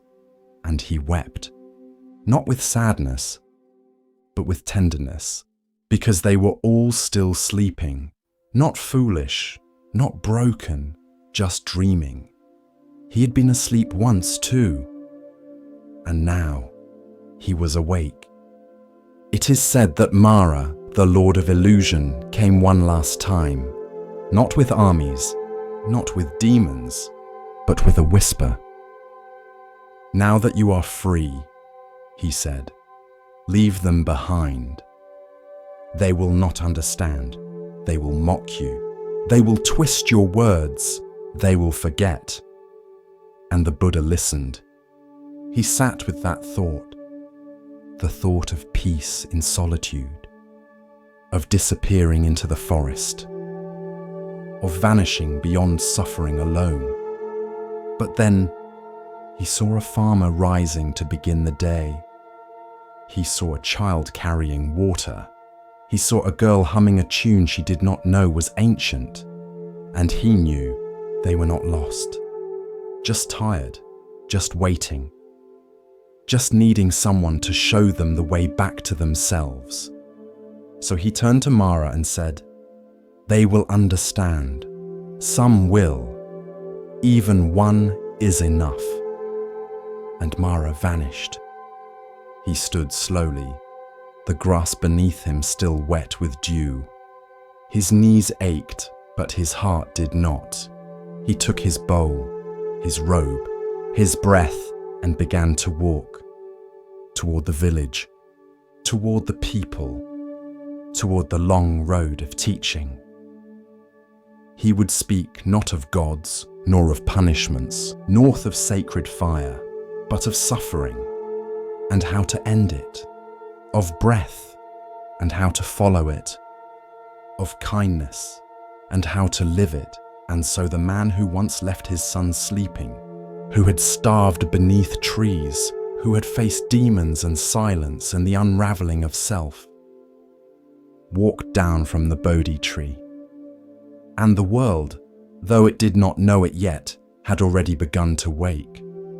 Because one man had seen clearly, had sat still, had not run, and had touched the truth. And from that stillness, a path was born for all the world to walk. In a small temple nestled between pine trees and fog, there burned a single candle. It was placed each morning in the center of the meditation hall. No glass shield, no tall holder, just a quiet flame in a shallow dish. It flickered gently as monks came and went. It was not large, not dazzling, but it was always there. Software steady, alive. One morning, a gust of wind swept through the open window. The flame bent low, danced wildly, then steadied, then bent again. A novice sitting nearby grew anxious. He reached to close the window, but the old teacher touched his arm and whispered, "Wait, let it breathe." The flame, though small, did not go out. It fluttered, dimmed, but held on. The room stayed still, and after a few moments the wind passed. The candle straightened, its glow calm once more. The teacher turned to the novice and said, "This is your mind. This is your breath. This is your life. A candle by nature is vulnerable. One sharp breath, and it's gone. One careless movement, and it's lost. But that fragility is also its power, because the candle doesn't resist the wind. It doesn't fight to stay lit. It simply responds, bows, sways, returns. In Buddhism, the flame is often used as a metaphor for consciousness, flickering, ever-changing, not a solid thing, but a process, a dance between wick, wax, and air. Your thoughts are like the flame. Your body, the wick. Your breath, the air that sustains it. And the wind. That's life. The candle cannot control the wind, but it learns to dance with it. And that is the teaching. The novice asked, "But what if the flame goes out?" The teacher smiled. "Then we light it again, and again, and again. This is the practice. You will lose your calm. You will be shaken. Your light will dim, but the wick is still there. The wax remains. You are never without the capacity to be rekindled. There is a Tibetan saying, better to light a single candle than to curse the darkness. But even deeper is this. Learn to trust the candle even when the wind rises. In the days that followed, the novice watched the flame more closely. He began to notice how it moved, how it bent without fear, how it never clung to its shape from a moment before. And one morning, during Zazen, as a storm passed outside, he did not flinch. He simply watched the flame bend and return. And in that moment, something in him softened too. This is what meditation teaches, not how to still the wind, but how to let the flame bend without going out, how to meet life's changes with grace, how to stop fearing your own flicker. Grief is a wind, so is joy, so is anger, so is love. You cannot block the breeze without also losing the air you need to burn. You must stay open, even when it stings. Especially then, commentary. The Candle and the Wind is not a story about fragility alone. It's about resilience without resistance.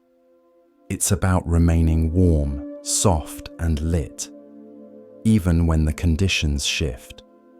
Even when nothing stays steady but your own willingness to begin again. We often think strength looks like staying the same. But sometimes strength is in swaying, in letting go, in trusting that the flame inside you is not so easily put out. You do not need to burn like a bonfire.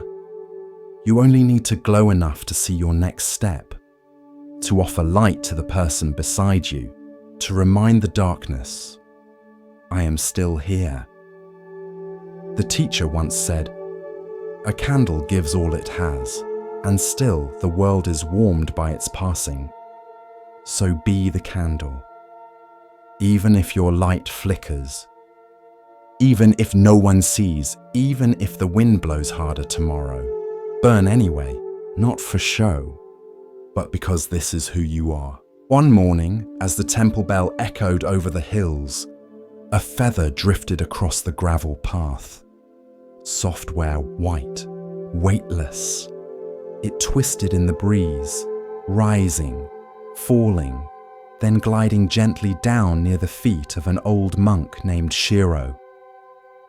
He stopped mid-step, not because the feather blocked his way, but because he had learned that even the smallest interruption might carry a lesson. He bent down, lifted it with 2 fingers, and held it up to the light. It was a simple thing, delicate, almost nothing, and yet it had travelled from some distant bird, perhaps one flying over the valley, or shaken loose in a morning preen. It had no wings, no voice, no will, yet here it was, resting, present, carried. That day during tea, Shiro spoke to the novices. He placed the feather on the center of the table. Is this free? He asked. The youngest tilted his head. It floats on the wind, so... Yes? Another frowned. But it goes wherever the wind takes it. That's not freedom. It's powerlessness. A third sipped her tea and said nothing. Shiro smiled. All 3 of you are correct, he said. depending on how you define freedom. He continued, most people think freedom means control, to choose, to decide, to resist what moves us. He looked out the open window. But the feather has no resistance, no plan, and yet it dances. The novices leaned in. He pointed toward the sky. If the wind blew north, it went north. If the wind changed, so did the feather. But never once did it say, I failed. There was a pause. One novice finally asked, then what is the lesson, Master? Shiro replied softly, there are times to steer and times to yield. He picked up the feather again. True freedom is not always in direction, but in the way we ride the currents. Later that week, the temple cat fell ill. The novices fretted. One cried. Another tried to feed it broth. But Shiro simply sat beside it. He offered no solutions, no prayers, only presence. When the cat passed, Shiro gathered the novices. He did not speak of death, only of the wind. You cannot hold the wind in your hands, he said, but you can feel its path against your face. He paused, and when it carries something away, you do not curse the air. You bow to its rhythm. The novices returned to their chores, softer now, quieter, less frantic in their attempts to fix what could not be fixed. One afternoon, as a storm gathered, a gust swept through the open courtyard. A lone feather rose from the steps, twirled, and vanished over the garden wall. Shiro saw it, smiled. He whispered, carried, yet free. There's a saying in Chan Buddhism. The bird leaves no tracks in the sky. The wind leaves no footprints in the grass. The feather, like the mind, is most graceful when it stops fighting where it's going. Continuing along the path of Zen insight, we pause now to hear a teaching about perception and hidden value. Listen carefully to the next story. Once there was a king who ruled over a vast and golden land. His palace was made of marble and sandalwood. His robes shimmered with threads of moonlight. His name echoed through the valleys like a song carried on wind.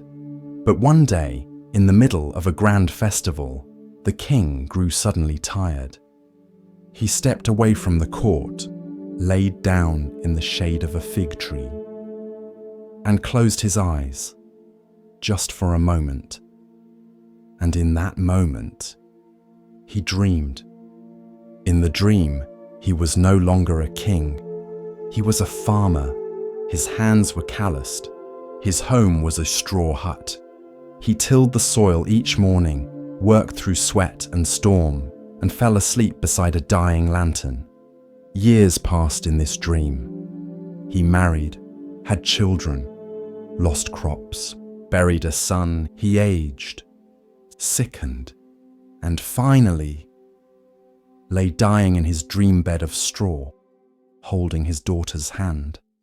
As he drew his last breath, he awoke, back under the fig tree, back in silk, back in the sound of distant music from the palace. No time had passed. Only the blink of an eye, he sat up and wept. This is the story of samsara, the cycle of birth, death, and illusion. Commentary. The Buddha once said, "This world is a dream, a bubble, a shadow. See it as such." But it does not mean the world is meaningless. It means that clinging to the dream, believing it is the whole of reality, is what causes suffering. The king's dream felt real. He loved, he cried, he endured, and yet it was only a flicker in his mind. When he awoke, he was still himself, still whole, still the same awareness, only now clearer. So too with rebirth. You are born into a form, live a life, gather names, habits, memories, and when that form ends, the awareness that knew it does not die. It simply moves, like a dreamer waking into another dream. Samsara is not a punishment. It is a lesson, a series of dreams to awaken from. Not by denying them, but by seeing through them. When the king returned to court, he no longer ruled with pride. He ruled with humility, with tenderness, as one who knew that even a crown is made of the same dust as a farmer's hoe. He often sat under that same fig tree in silence. When people asked why, he would only say, "That is where I remembered." One day, he invited monks to his court. Among them was a sage known for his stillness. The king asked him, "How do I know which world is the dream and which is true?" The monk replied with a smile, "Ask the one who is watching them both." Who is that? The witness, the awareness, the one who saw the king dreaming of the farmer, the one who sees you dreaming this life. It is not your name, not your face, not even your memories. It is that which knows, always watching, always here, even as the dream changes. This is the mind beyond mind, the unshaken center, the part of you that does not sleep, even when the body rests. The Buddha's teachings do not try to wake you with alarm bells. They whisper. They let you walk the path until one day, under a tree or beside a river or in a quiet moment between breaths, you see it for yourself. This is a dream. And yet, I am real. The king died many years later, not in fear, but as one who knew how dreams begin and end. He left behind a poem carved into the fig tree. When I was awake, I thought I ruled. When I slept, I thought I served. Now I know I am neither. I am the dreamer and the waking. So when the world feels heavy or the illusion too thick, sit quietly. Breathe and ask yourself, what part of me is watching this? Not to escape the dream, but to wait kindly inside it. In a small mountain village, there lived an old flute maker named Rin. He worked alone in a simple hut of wood and clay, high on the ridge where the wind whispered through pine trees and children ran barefoot through the fields below. People came from far away to buy his flutes. Not because they were beautiful, though they were. Not because they were perfect, though they were close. But because something in them felt alive. One day, a young monk came to visit. He had heard stories of Rin's flutes, how some made people weep, others laugh, and one even caused a dog to howl in tune. The monk bowed and asked, "Master Rin, what makes your flutes so special?" Rin smiled without answering. Instead, he handed the monk a piece of smooth bamboo, carved, polished, hollow. "Blow," he said. The monk lifted the flute and tried. A weak, wheezing note escaped, thin as a whisper. Rin nodded. Again. The monk tried again, and again. Each time, the sound changed, until finally a single clear note rang out, clean as the mountain air. Rin nodded. You see, the music does not come from the bamboo. It comes from the emptiness inside it, and from the way you breathe. This is the story of form and emptiness, and how what is useful is not the thing itself, but the space it holds. Commentary. The flute is made of matter, but what gives it purpose? Not the wood, not the shape, not the polish.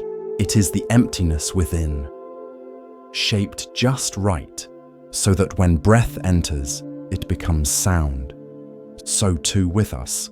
The Buddha said, form is emptiness. Emptiness is form. To the ordinary ear, that sounds like a riddle. To the listening heart, it is truth. Your body is form. Your thoughts are form. Your emotions, your stories, your name, they all arise from conditions, but none of them are you. They are the flute. What makes them meaningful is the awareness that moves through them. Like breath through bamboo, emptiness is not nothing. It is potential. It is the space in a cup that holds the tea, the silence between notes that makes a melody, the pause before words that gives them power. Rin once said to the monk, most people think meaning comes from fullness, but it comes from what is left open. The monk stayed for many weeks. Each morning he swept the hut, carried water, sat in stillness while Rin carved. One afternoon he asked, "Can I make one?" Rin handed him a piece of bamboo and nodded. The monk worked slowly, cutting, hollowing, shaping. It took days. When he finished, he brought it to Rin. The old man held it up to the light, blew a note. It was off, slightly strained, slightly flat. Rin smiled. "Too tight," he said. "You feared the emptiness, so you made it small." The monk stared at his work, then quietly broke it open.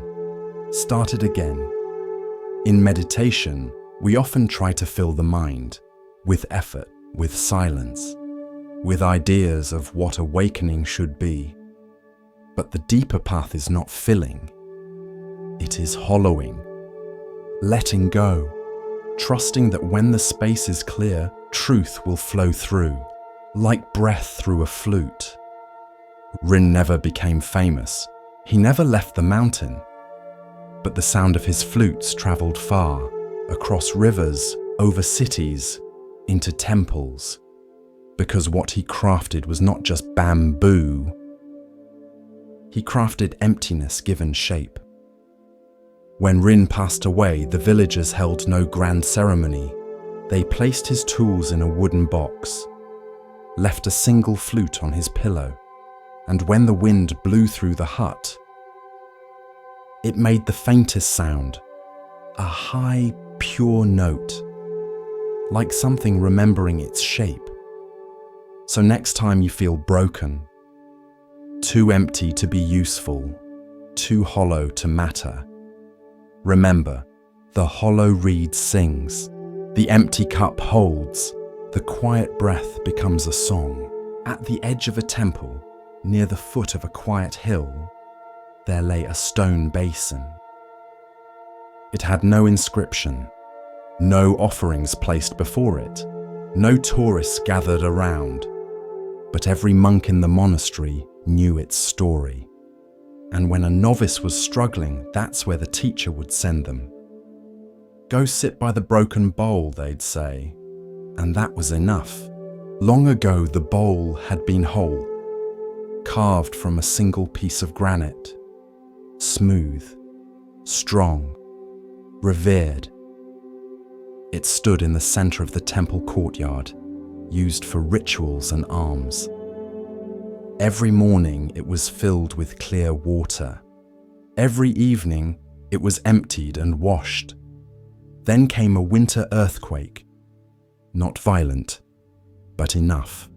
A hairline fracture, then a second quake weeks later, and the bowl split down the middle, cracked clean through. It no longer held water. Some said to discard it. Others wanted to repair it. But the abbot, an old woman with kind eyes and a quiet presence, said, "Leave it as it is, let it teach." And so it remained. Years passed. Moss gathered inside the broken seam. Rain pooled only briefly before slipping through the gap. The bowl no longer functioned, but it was not discarded, because in stillness, it began to reveal something else. Monks would sit beside it, touch the cool edge, trace the break with reverent fingers, and slowly, quietly begin to understand. Wholeness does not mean unbroken. The world teaches us to fear breaking, to grieve what cannot be fixed, to measure our worth by our usefulness. But the Dharma invites a deeper seeing, a truth whispered by that silent stone. You are not what you hold. You are what you are. Even when you hold nothing at all. The broken bowl was no longer useful, but it was still itself, still stone, still shaped by care, still part of the temple. Its crack did not remove its belonging. One day, a monk sat beside it after losing his voice. He had been a teacher, a singer of chants. Now, silent, he felt useless, forgotten. Until the abbot brought him to the bowl and simply said, "It doesn't hold water, but it still holds truth." And then she bowed. This is the parable of function and form. So often, we confuse our value with our utility. We think, I can't do what I used to. I've lost my role. I am broken. But even a bowl that no longer holds water can still hold presence, still offer reflection, still rest in the sun, still teach. In Buddhism, there is a phrase, form is emptiness, and emptiness is form. It appears in the Heart Sutra, one of the most profound teachings. On the surface, it sounds like a riddle, but it points to this: what you are is not just your shape, and what breaks doesn't define what remains. Imagine your roles are bowls: parent, artist, teacher, helper, listener. When one cracks, you may feel like you've lost something essential, but you haven't lost you. You are still present, still capable of love, still part of the whole, just as the broken bowl is still part of the temple. One evening, a novice accidentally dropped a cup. It shattered. He looked up in fear, but the teacher only said, "It was already broken." The boy's eyes filled with confusion. The teacher continued, "Everything we use is already broken. We just don't see it yet. So we love it while we have it.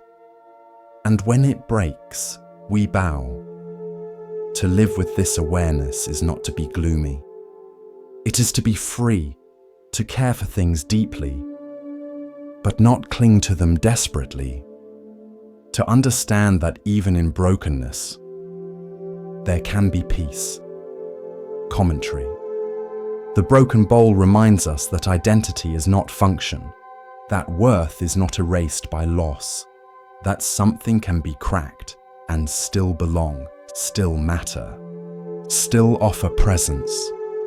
There is a time to serve, and there is a time to simply be, to be still, to be soft, to be a presence others can sit beside. Like the bowl, like the monk with no voice, like the abbot who teaches with silence. You are not just the things you do. You are not just the roles you fill. You are not just the tasks you complete. When those fall away, when something cracks, what's left? That's the real practice. That's the part of you that watches, that breathes, that remains. Sit beside your own cracked places, not to fix, but to witness. Let them speak. Let them soften you. Let them remind you that even broken things reflect the sky. Even a bowl that holds no water can hold the Dharma. As we drift deeper into the still waters of Zen, a quiet teaching begins to rise, one that speaks of clarity and of value not always seen. Listen gently now. The next story begins.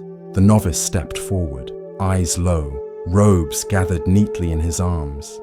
He had heard whispers of the great master Joshu, of his clarity, of his presence, of the way his words, brief, sharp, could undo years of illusion in a single moment. And so, the novice came with a question, simple, ancient, and burning. He bowed deeply. Does a dog have Buddha nature? Joshu looked at him, quiet as a still pond, then said, Moo. Just that. One word, moo. The novice blinked. He had expected a teaching, a parable, perhaps even a sermon on interdependence or karma. But all he got was this one syllable, moo. Number not no, as in rejection, but moo, as in as in empty, as in beyond yes or no. The novice opened his mouth to speak again, to clarify, to plead for context. But Joshu had already returned to trimming the bonsai. And the novice was left standing there, holding a question that would not let go. Does a dog have Buddha nature? In the Mahayana tradition, the answer is yes. All beings have Buddha nature, even the smallest ant, even the vilest criminal, even the barking dog on the dusty street. The Heart Sutra says, form is emptiness. Emptiness is form. So why did Joshu say moo? It wasn't to contradict the sutras, it was to shock the mind out of seeking answers like stones in a riverbed. For weeks, the novice could not sleep. He replayed the moment again and again. He wrote MU in his journal. He whispered it during walking meditation. He shouted it into the wind. He carried it like a thorn in the foot, every step made sharper by its presence. One night, a senior monk approached him in the meditation hall. "Why do you look so troubled?" he asked. The novice bowed his head. "Master Joshu gave me a koan. Does a dog have Buddha nature?" He said, "Moo! I don't understand." The monk smiled gently. "You won't." "Not yet." The novice frowned. "Then what should I do?" "Burn your logic," said the monk, "and sit." In the centuries that followed, Joshu's Mu became the first koan in the Gateless Gate, a collection of paradoxical encounters meant to tear open the mind. And it is said that some monks meditated on Mu for 5 years, 10, even 20. Not because the question was hard, but because the answer required the death of the one asking it. Mu is not a word, it is a doorway, but it has no latch, no hinges, no frame. Only a gate that exists because the mind insists there must be one. And the moment you stop trying to walk through it, it disappears.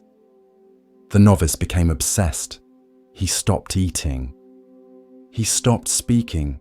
He carried Mu through every moment like a fever dream. He touched it while pouring tea. He chewed it like rice.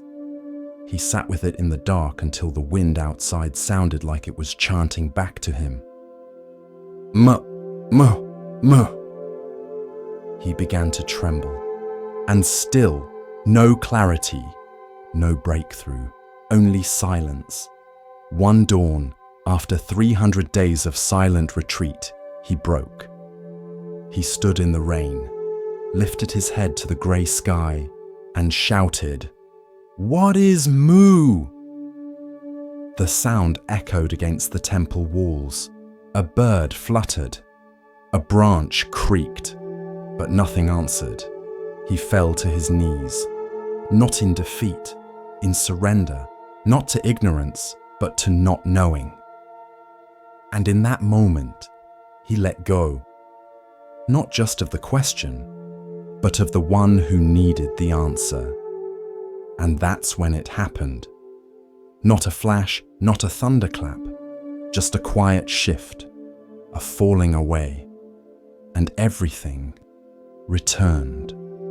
The wind, the breath, the feeling of water on his skin, the sound of a dog barking in the distance.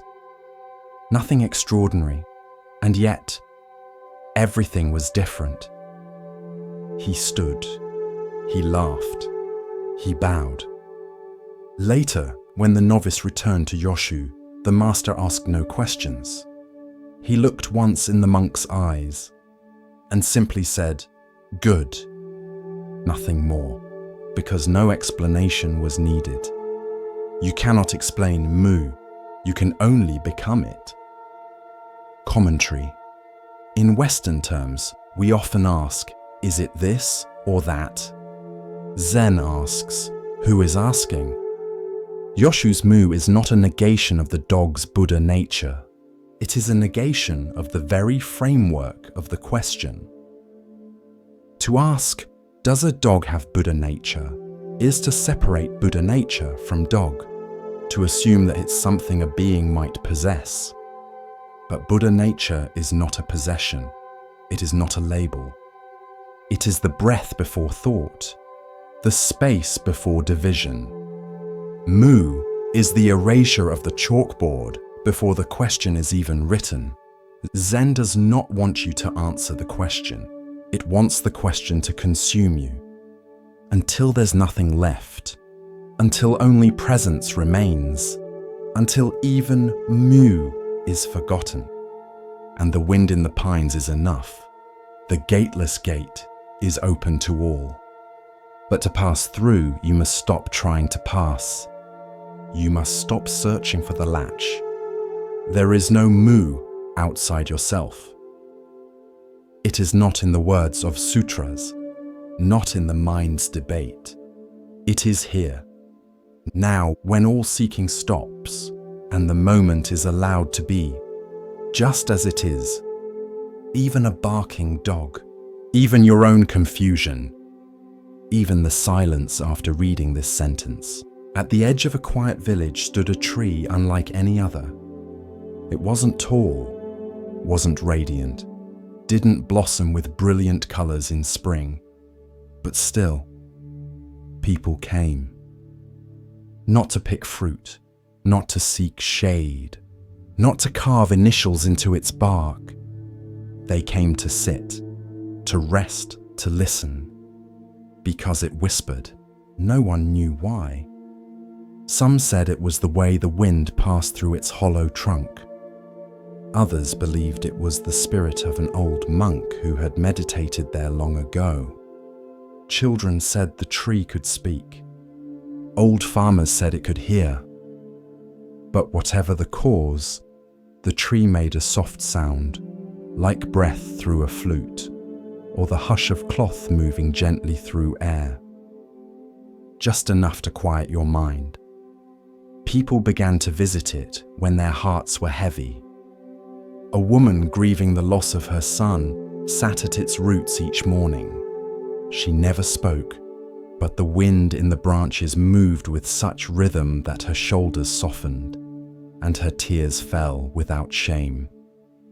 A man who had lost his business sat by the trunk each evening after working odd jobs in town. He didn't pray, he didn't ask, he simply listened. And each night his breath grew steadier. Even monks came from temples near and far, not to teach, not to chant, but to sit in silence beside the tree. Sometimes for hours, sometimes for days. One traveler asked the village elder, "What does it say?" The elder smiled. "Nothing. That's the point." This is the story of presence without performance, of healing without explanation, of a silence that doesn't fix, but holds. There are trees in all of us, places in our heart that don't shine loudly, don't offer dazzling gifts, don't do anything, but simply are. And that is enough in a world that demands noise, results, progress, answers, opinions, profiles, performances. The whispering tree reminds us, silence is not emptiness. It is a kind of presence too deep for words. The Buddha once said, "Better than 1,000 hollow words is one word that brings peace. And better still, perhaps, is no word at all, just presence, just sitting, just being." In the Zen tradition, some masters would respond to students' deepest questions by raising a finger, or drawing a circle in the air, or remaining completely silent, not because they had no answer, but because the answer could not be spoken. It had to be realized. The whispering tree was like that. It taught nothing, but revealed everything, if you stayed long enough. There's a story of a student who asked his master, "What is enlightenment?" The master pointed to the mountain. The student frowned. "I don't understand." The master said, "That's because you're still trying to. Some truths don't want to be understood. They want to be felt, held in stillness, carried in the breath." Commentary. We are conditioned to speak, to respond, to fill silences, to offer advice, to explain our pain, to solve others' suffering. But sometimes what's needed is none of that. Sometimes what's needed is what the whispering tree offered. Presence without pressure, silence without absence, listening without fixing. The mind wants sound. The ego wants performance. But the heart wants stillness. It wants to be seen without being judged, heard without being analyzed, held without being improved. You don't have to have the right words. You don't have to be wise. You don't have to fix yourself or anyone else.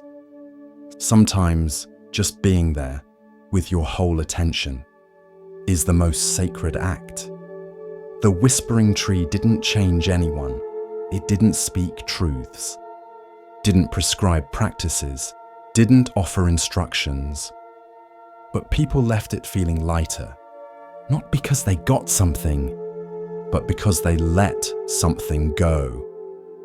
Let go of the need to perform, to be impressive, to be certain, to be healed already. Let yourself be the tree. Let yourself be the wind.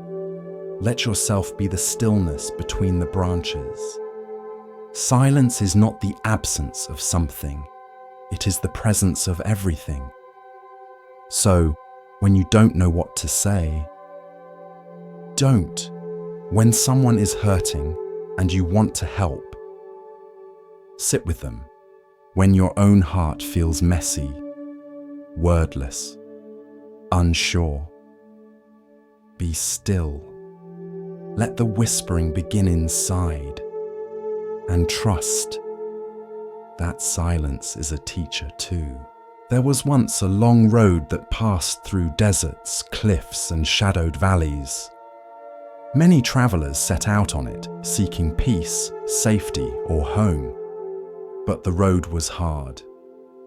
Sun beat down like flame. Rocks cut the soles of their feet.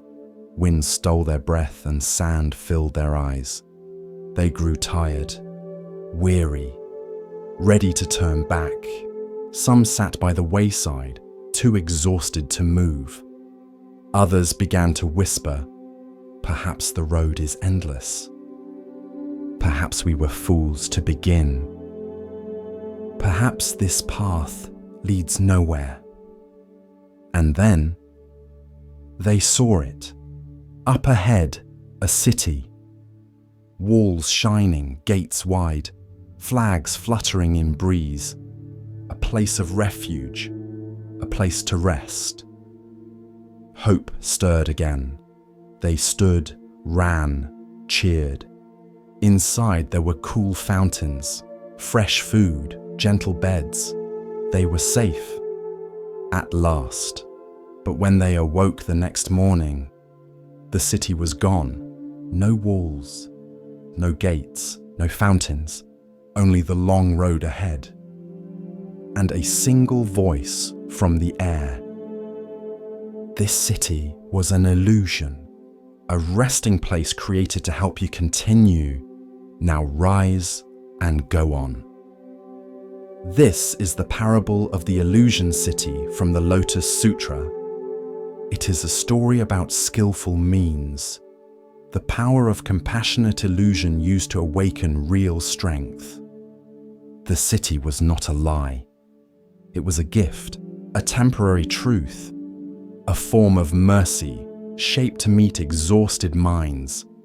The Buddha is the one who created the city, not because he needed it, but because we did.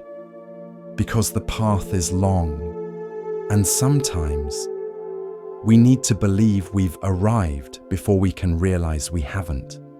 In the parable, the travelers are like us.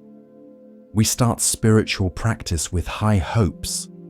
We read, we meditate, we strive, but somewhere along the way, we get tired. The progress feels slow. The suffering still returns. We wonder, is this working? Am I really changing? And then, suddenly, we have an insight, a moment of peace, a breakthrough. It feels like we've reached something final. We name it, we hold it, we build a city around it. But the next day, it's gone. And that's when the Buddha's voice speaks. That peace was real, but it was not the end. You rested. Now continue. The illusion city is not deception. It is timing. It is compassion shaped like form. It is a way of saying, this isn't the end, but it's enough for now. Imagine a parent on a long hike with a child. The child tires and cries. So the parent says, just a little farther, there's a surprise ahead. And when they reach a clearing, the child sees a snack, a blanket, a resting place. Later, the child learns there's still more to walk, but they are stronger now, because the kindness made them believe again. That is the illusion city. A fiction that leads to truth. A rest that becomes fuel. A stop that is not a trap. In the West, we're taught to distrust illusions, to strip away comfort, to seek truth, the whole truth, and nothing but the truth. But Mahayana Buddhism teaches that skillful means are also sacred, that sometimes what we need is more important than what is absolute. There's a saying, only a fool tells a drowning man, there is no water. A wise teacher offers a hand, even if it's through illusion, even if it's temporary. Because awakening does not demand perfection. It demands presence. It demands we continue. There's another layer to the story. The travelers who believed in the city, they were not punished. They were grateful because that illusion saved them. And when it disappeared, they did not despair. They trusted the voice. They stood up and walked again. Commentary.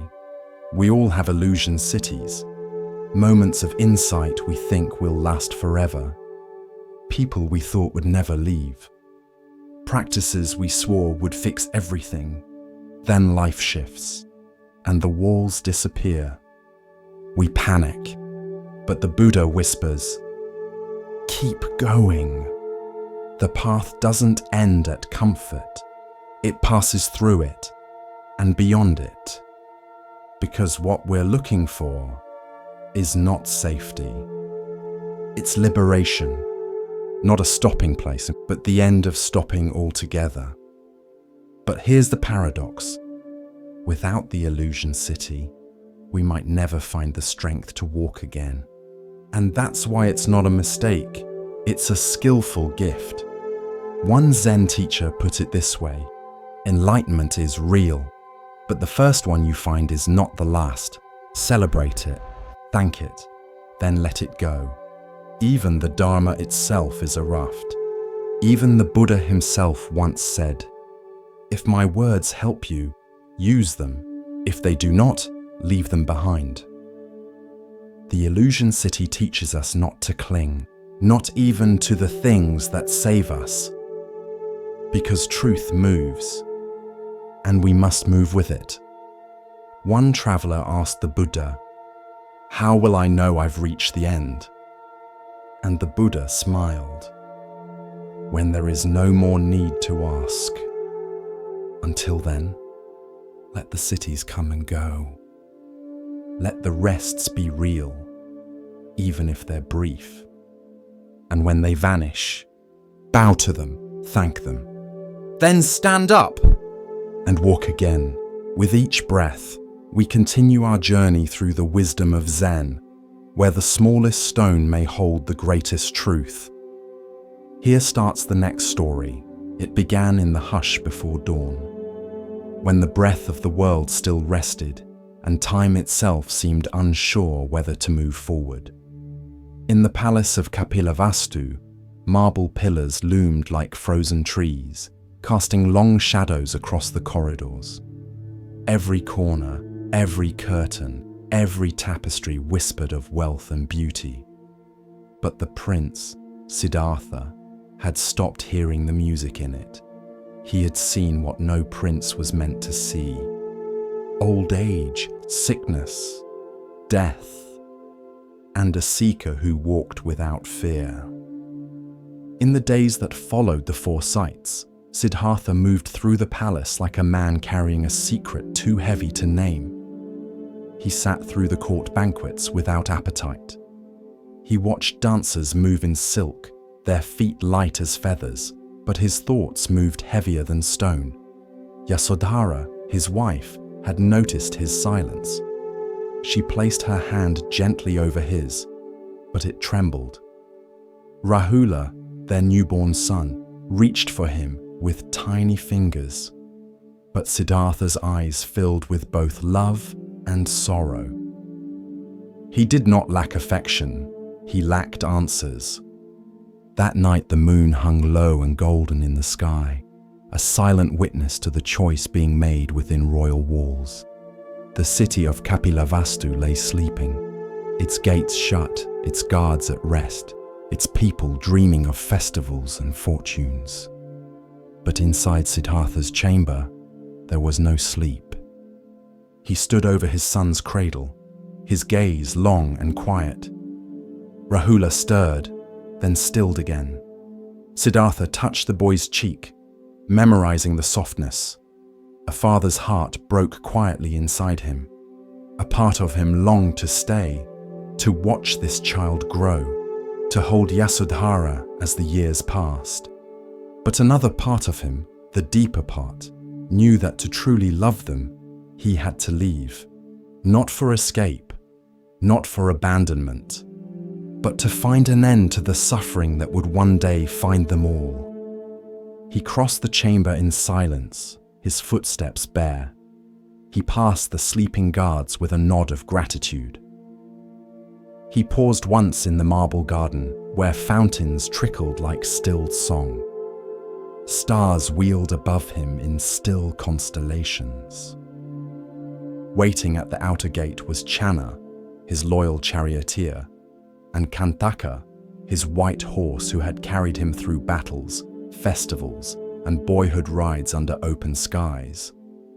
Siddhartha took one last look at the palace that had been his whole world. Then he nodded. No orders, no drums, no farewell speech, just stillness and the beginning of something eternal. Channa led them through side streets. Siddhartha's cloak billowed slightly in the breeze, though the air was warm. As they neared the city gates, it is said the gods themselves descended to still the sound of hooves and hinges.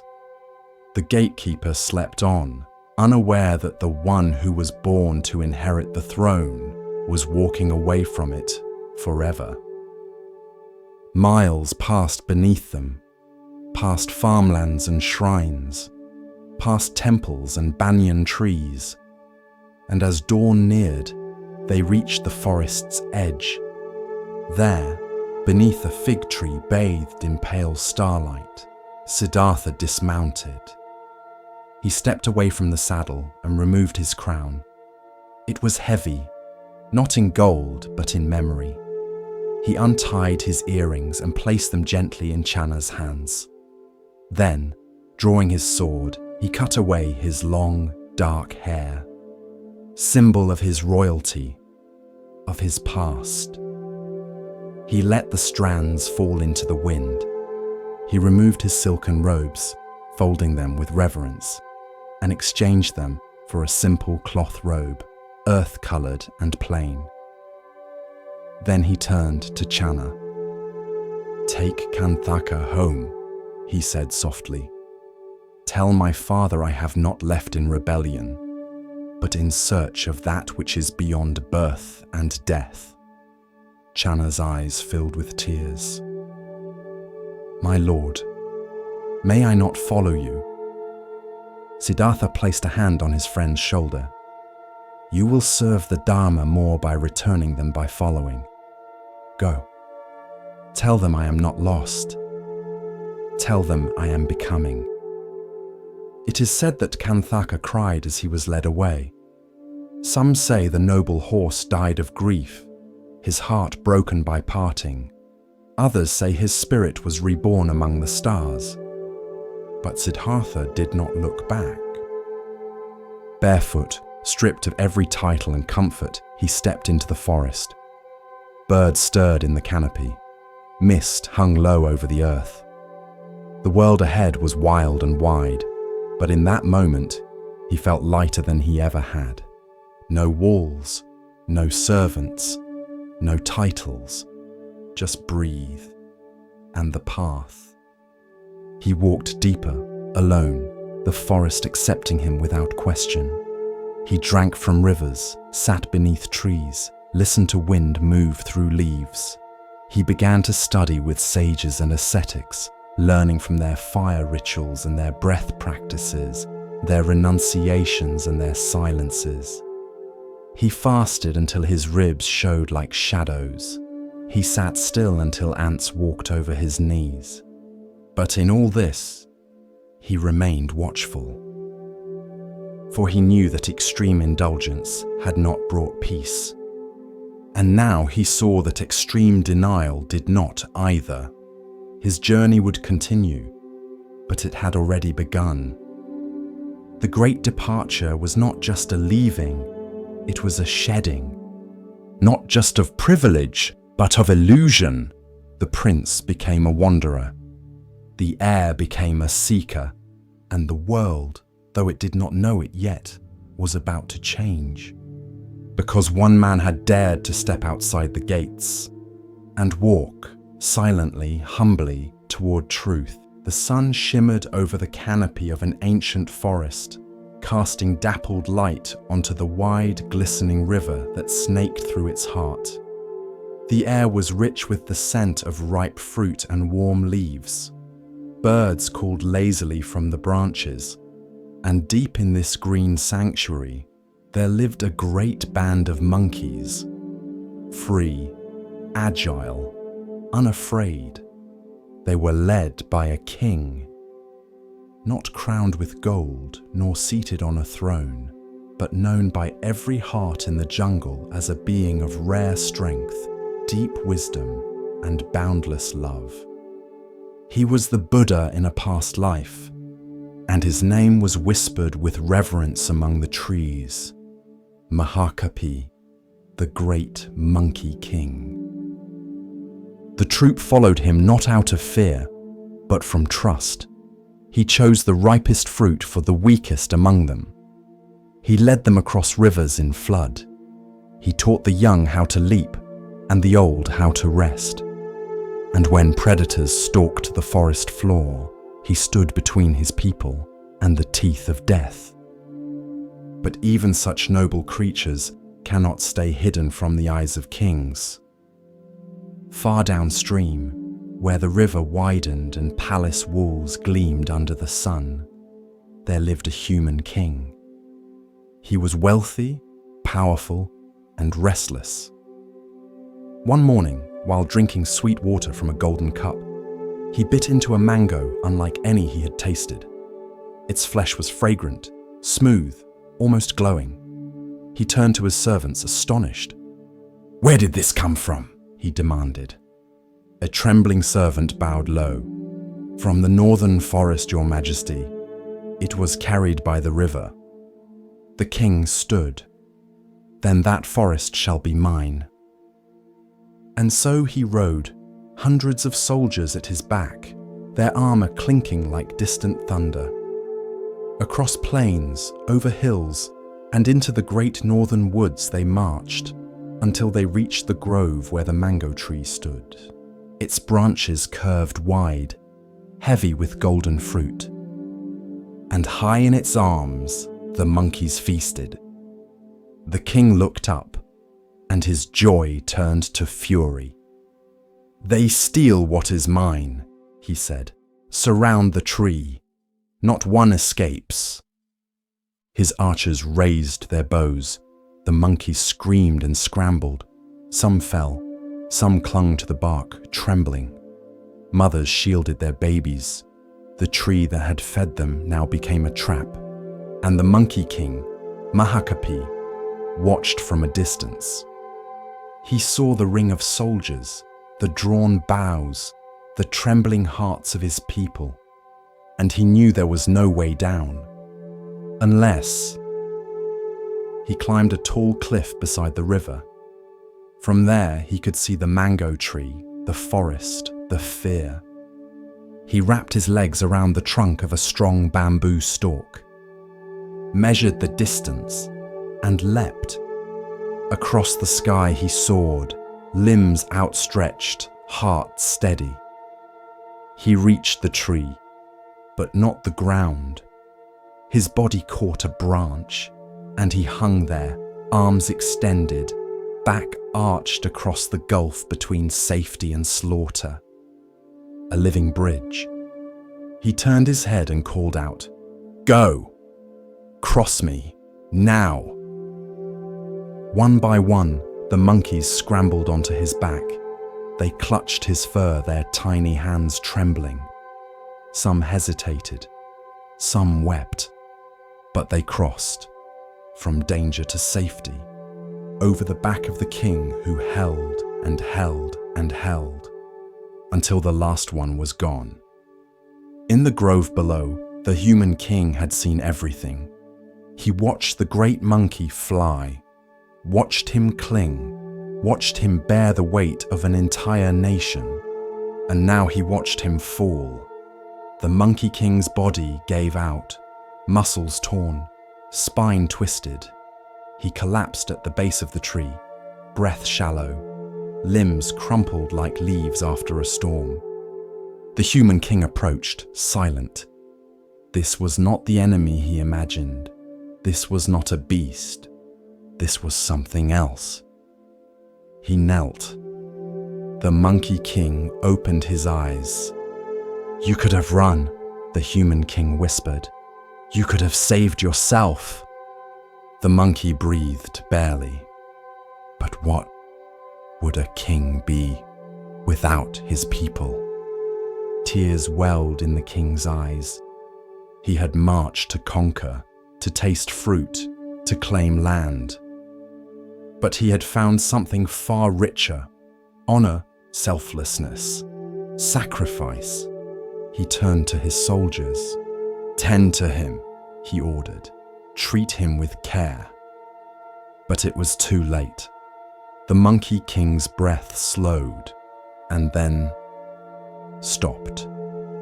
The human king built a shrine there, beneath the mango tree, not for conquest, not for glory, but for a being who had shown him what true kingship meant.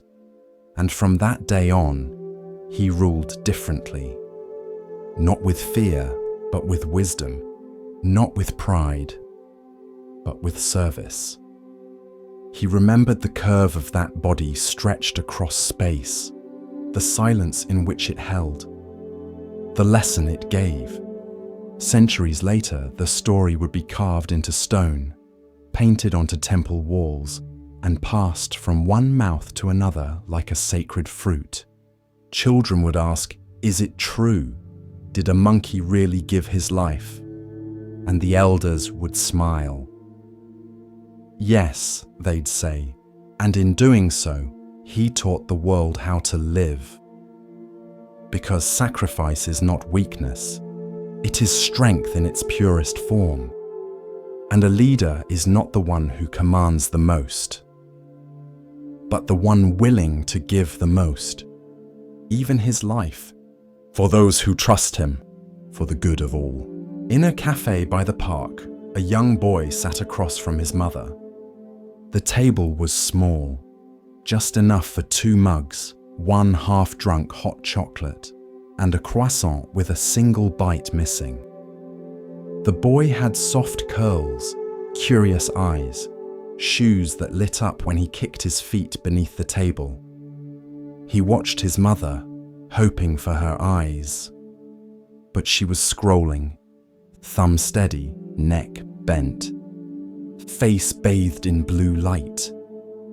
She nodded every now and then, murmured a but her gaze stayed tethered to the glowing screen. This is not a story about blame. It's a story about forgetting, about the quiet erosion of presence, and the way a moment, once missed, does not return. The boy reached into his pocket and pulled out a rock. Not a fancy one, just smooth, grey, shaped like a teardrop. He set it gently on the table, waited. She scrolled. He tapped it with a finger, rolled it in a little circle, whispered something to it. She didn't look up. The server passed by and smiled at the boy. "Is that your treasure?" The boy nodded. The mother didn't hear. Presence isn't always taken. Sometimes it is quietly surrendered. We trade it for urgency, for likes, for news we cannot change. And meanwhile, a child sits across from us, glowing not with pixels, but with life. The Buddha once said, "Do not dwell in the past, do not dream of the future. Concentrate the mind on the present moment." But the present must be chosen. It cannot shout louder than a screen. Later that day, the mother posted a photo. "Hot chocolate with my little one, coffee heart grateful." The boy was blurry in the background, looking at her. She never noticed. One day, the rock was gone, replaced by a drawing. 2 stick figures, one big, one small, holding hands. The sky above them filled with birds that looked like wide letter V's. He slid it across the table. She liked it, said, "Cute," snapped a photo, shared it instantly. Didn't ask what the birds were. Didn't ask if the smaller figure was sad. But the boy said nothing. Children know how to speak through absence.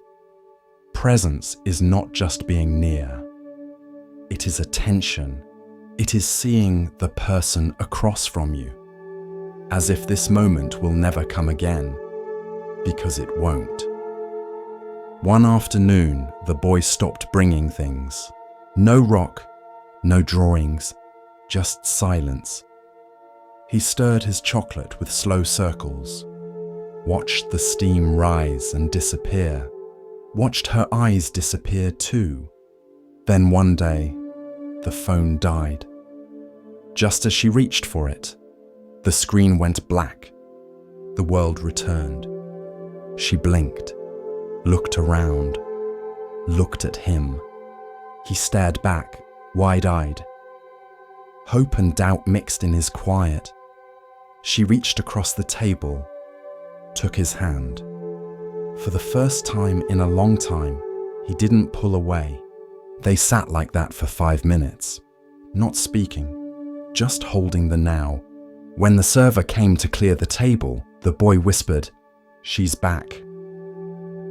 The server smiled. "Yes, I see." Presence does not demand perfection, only noticing, only returning, again and again. Like breath. Years later, when the boy was older, he would keep the old rock in a box. It would feel heavier than he remembered, not because of weight, but because of what it once tried to carry. Presence is fragile, but it is also forgiving. One moment missed does not cancel the next. The child is still waiting, not in punishment, but in invitation. And the phone. It remained in her bag the next time they came. Not because she hated it, but because she finally saw the better screen. The one with his eyes. The path of Zen unfolds like morning mist, soft and patient. In this next tale, we are invited to see, beyond appearance, into essence. Listen carefully to the next story. He never spoke a word, not to the monks, not to the villagers, not even when invited to tea by the abbot himself. He simply bowed and walked and bowed again. They called him the silent pilgrim. He had no belongings except a small cloth bag and thick wooden sandals worn smooth from years on the road. His face was weathered by wind and sun. His back slightly bent, not from age, but from reverence. Because every third step, he stopped, placed his palms together, and bowed to the earth. Step, step, bow, step, step, bow. He traveled like this for hundreds of miles, through rice paddies and dusty plains, through mountain passes and city streets, through cold rain, sharp sun, and falling snow. He never begged, never asked, never preached, only bowed.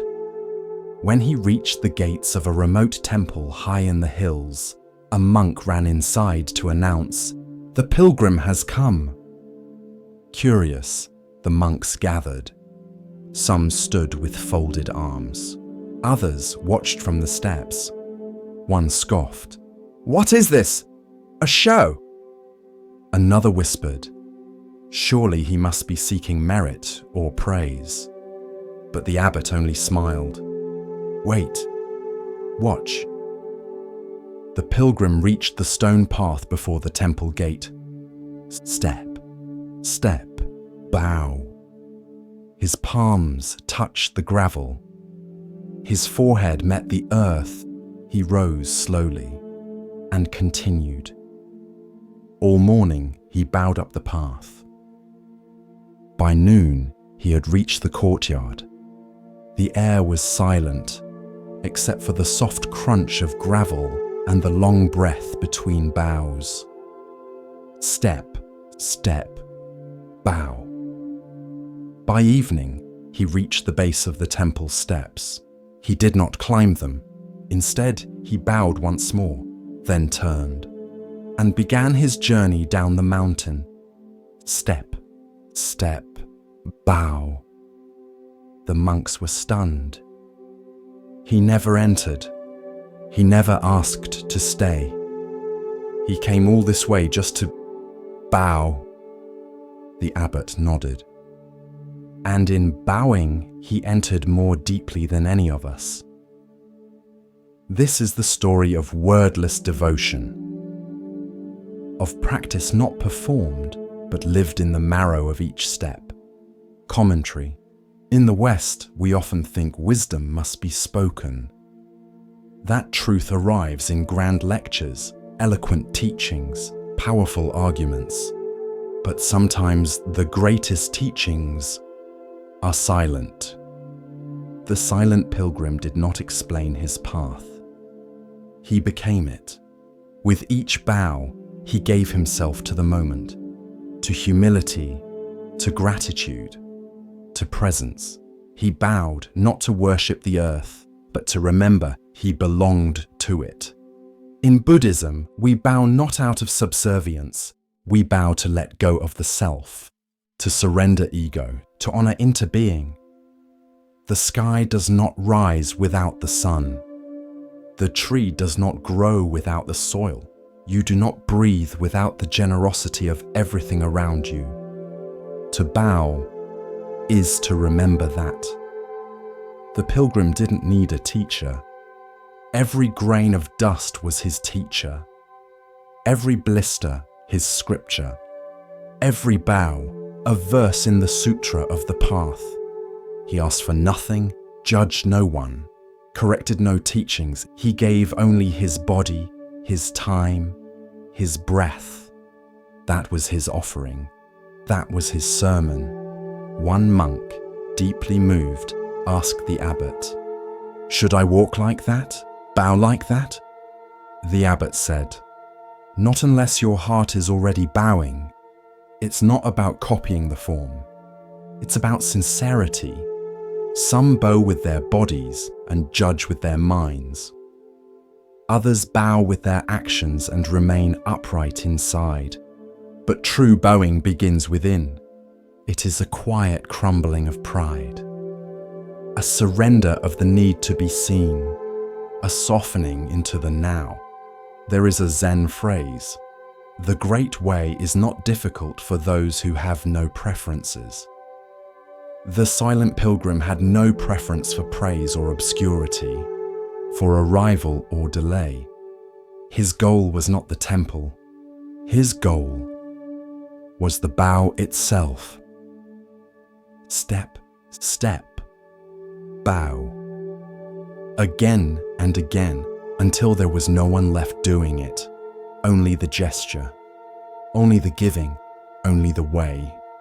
Wherever you are, whoever you are, you can bow too, not just with your body, but with how you listen, with how you wait, how you serve, how you show up for the dust on the floor or the silence in a friend's eyes. To bow is to soften, to slow, to remember what matters, and sometimes to say everything without a single word. The forest welcomed him, but not with comfort.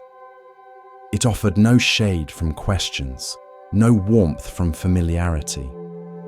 Siddhartha had left behind the silk and gold of palace life, and now walked among wandering seekers, mendicants, and sages whose ribs showed like cages, and whose eyes glimmered with discipline or delusion. He sought teachers, and they welcomed him, for his mind was sharp and his determination pure. He studied with Arada Kalama, who taught of the formless meditative realms, places where consciousness floated like light on still water. Siddhartha followed his teachings, and with silent breath and sharpened focus, he reached those plains. His mind became spacious. His thoughts slowed like clouds drifting across a still lake. For hours, even days, he remained in deep absorption, untouched by fear, untouched by want. But when he opened his eyes, he saw the truth. Though his body was still, suffering had not ended. The world remained the same. Hunger still visited the poor. Age still bent the backs of farmers. Death still came to children and kings alike. He bowed to Arada Kalama with gratitude and moved on. Next, he studied with Udaka Ramaputta, who taught of neither perception nor non-perception, of the vast nothingness that lay beyond all forms. Siddhartha once again followed, and again he reached the heights. He learned to let go of sensation, of even the thought of self.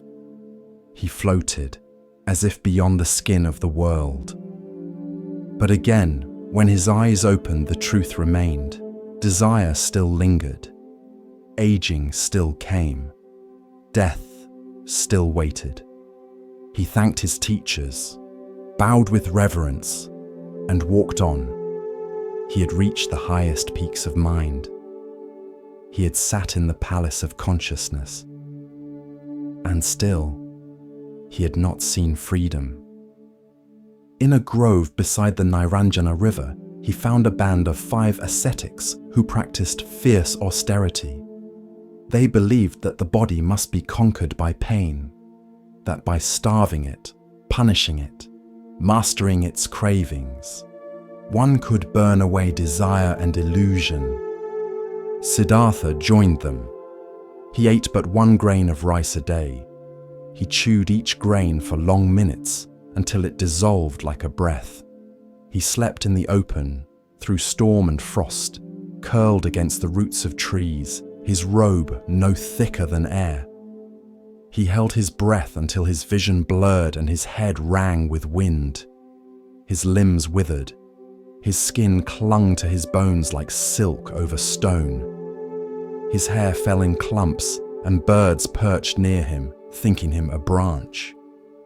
He listened only to silence. He welcomed pain. He thought it would purify him, but the fire of truth did not rise. He could silence the body. He could silence even the mind, but the ache remained. The ache that asked, why do we suffer? Why do we cling? What ends the endless turning of sorrow? One day, as he bathed in the river, he collapsed from weakness. The water barely reached his knees, yet his strength failed him. His vision dimmed, the world tilted. A young girl named Sujata saw him and, moved by compassion, offered him a bowl of rice milk. Her hands trembled as she knelt before him, unsure if he was a spirit or a dying man. The milk was warm, the grains soft. As it passed his lips, his body stirred, not with indulgence, but with remembrance. The body was not the enemy, nor was the world. In that moment, clarity dawned. This was not failure, this was insight. Neither indulgence in luxury, nor torment of the flesh had freed him. He had lived both extremes. He had walked both shores, and both had kept him bound. He would walk the middle way, not soft and yielding, nor rigid and cruel, not drowned in pleasure, nor crushed by pain, but steady, balanced, awake. He stood and walked back to the grove. The 5 ascetics saw the softness in his step, the color in his cheeks, and they scorned him. He has abandoned the path, they whispered. He has turned back to comfort. But Siddhartha knew better. He did not argue. He did not explain. He simply bowed and walked on. At the edge of the forest stood a great fig tree whose roots plunged deep and whose branches reached like arms toward the sky. Siddhartha looked upon it and knew, here he would sit, here he would wait. He gathered dry grass for a seat. He placed his back to the tree. He crossed his legs, rested his hands in his lap, and drew a deep, even breath. He made a vow, though my skin withers, though my bones turn to dust, I will not rise from this seat until I find the end of suffering. The sun passed. The moon rose. Birds quieted. Winds stilled. And in the silence the battle began, not with sword or shield, but with doubt and memory, fear and illusion. But that was the next story. For now he sat, still, the seeker who had tasted every path, now ready to look within. The next chapter had begun in a quiet valley where mist clung to the morning hills and cranes walked through the wet grass. There lived an old farmer.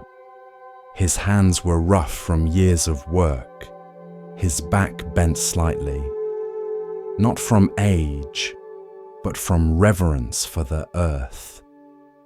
Each spring, without fail, he would walk into the flooded fields barefoot, carrying a satchel of seeds against his chest. And there, ankle deep in cold water, he would plant each rice seedling by hand. One, then another, then another. Row after row, hour after hour. One morning, a traveller passed by and watched the old man working. "Isn't there a faster way?" he called. The farmer didn't look up. "No." "But can't you just scatter the seeds and let them grow?" The farmer paused, then looked up, his face weathered by sun and time. He held up a single seedling, delicate and green. "If I rush this," he said, "it breaks." And then he smiled. "If I wait, it feeds a village." That is the lesson of the rice seedling. Not speed, not force, but patience.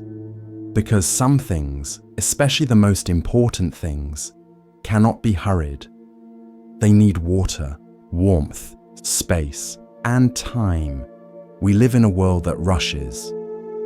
We want answers now, results now, relief now. But the Dharma, like rice, grows slowly. You sit on the cushion. You breathe. Thoughts rise like insects on the water. You breathe again. Nothing seems to change. But underground, beneath your noticing, something roots itself. Just as the seed splits in darkness before any green breaks the surface. There is a story from the Buddha's life. A man came to him, desperate for wisdom. He asked for enlightenment in a single sitting. The Buddha said, "How long did it take the mango tree to bear fruit?" The man shrugged. "I don't know, a few seasons." The Buddha nodded. "And how many times did you pull at its branches to make it grow faster?" The man blinked. "None. That would harm it." The Buddha smiled. "Then why do you do that to your mind?" A rice seedling cannot be coaxed with impatience. It cannot be screamed into sprouting. It will not bloom on command. But if you plant it, nourish it, protect it from harm, it grows. And when the time is right, it gives back. Generously, silently, completely. Patience is not passivity. It is an active trust. It is waking every day to tend what may not show results. It is believing that something unseen is forming. Not because of magic, but because that is how life moves. There is another story. A young monk grew frustrated with his progress. He complained to his teacher, "I've been practicing for months. I still feel restless, still distracted, still myself." The teacher led him outside, pointed to the mountain, and said, "You're like someone walking uphill while staring at their feet. You can't see how far you've come because you're only looking at the mud. Growth is rarely visible when it's happening. You notice it in hindsight, in the way you respond to difficulty, in the way you hold silence, in the way you speak a little softer when someone's voice shakes. That is the seedling rising. Sometimes the field floods, sometimes birds eat the first shoot. Sometimes the sun is too strong, and still, the farmer returns. He doesn't uproot everything in frustration. He doesn't curse the seed. He waits. He plants again. Because patience is not about perfect conditions. It's about keeping faith through imperfect ones. Commentary. The rice seedling is not just a symbol. It is a mirror. A reminder that your growth does not need to be dramatic to be real. That your slow, quiet efforts are not wasted.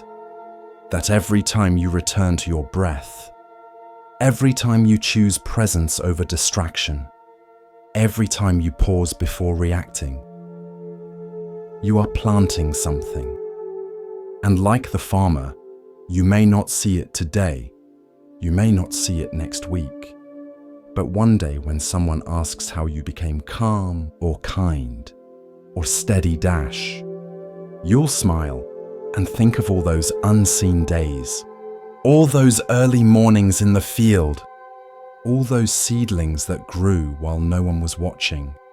The path is long, but you are walking it, and that is enough. In the hush of understanding, Zen offers us another glimpse of what it means to recognize worth not by weight or shine, but by presence. Here starts the next story. The master was dying. Not suddenly, not tragically, just quietly, like a season completing itself. His name was Master Togen, and he had taught for over 40 years. He never raised his voice, never insisted, never asked to be followed. But people came to him, pilgrims, monks, farmers, children.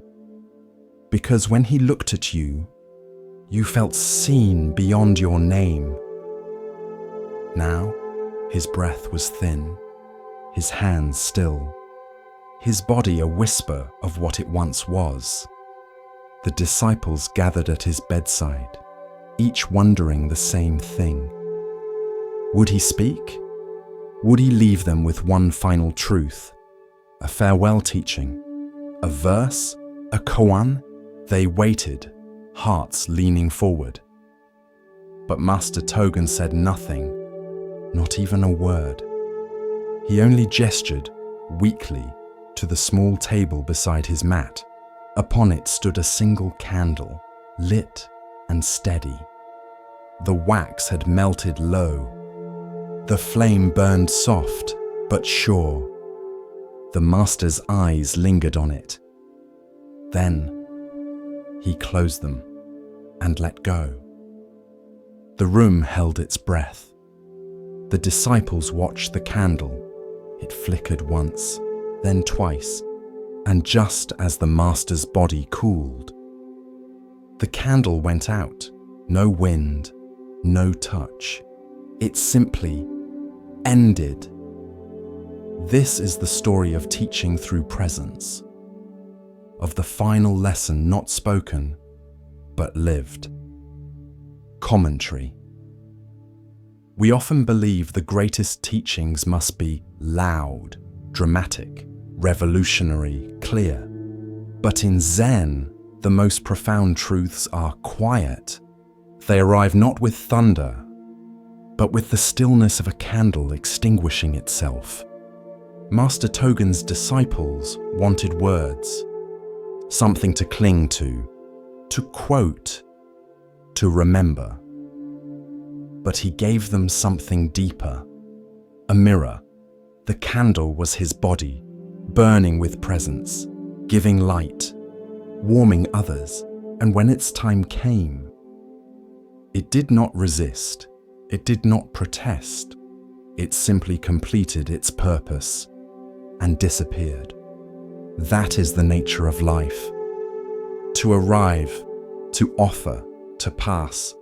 To resist this is to suffer. To accept it is to awaken. Some monks cried. Some stared at the floor. But one young disciple remained still, eyes on the wick. He bowed deeply and said, "I understand." The abbot later asked him, "What did you understand?" The young monk replied, "Nothing lasts, but everything lights the way while it's here." We fear death, but what we fear more is the idea of being forgotten, of being meaningless. So we seek last words, final victories, something to prove we existed. But Master Togen left only a flame, because the point was not to be remembered. It was to burn fully while here. The candle did not save its wax, did not ration its glow.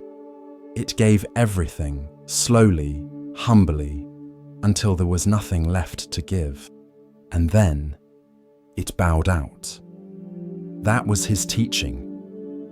There is a Zen phrase, "When the light is gone, do not seek it in the ashes." The disciples learned this that day, not from a sermon, but from the absence that remained. Master Togen lives on, not in statues, not in scriptures, not in recorded sayings, but in how the monks now move. With care, with presence, with awareness that each moment is a wick, each breath a flame. So when your time comes, be like the candle. Don't worry about your legacy. Focus on your light. It was still dark when the monk lit the kitchen fire. Outside, the mountain air clung to the stones like breath not yet exhaled.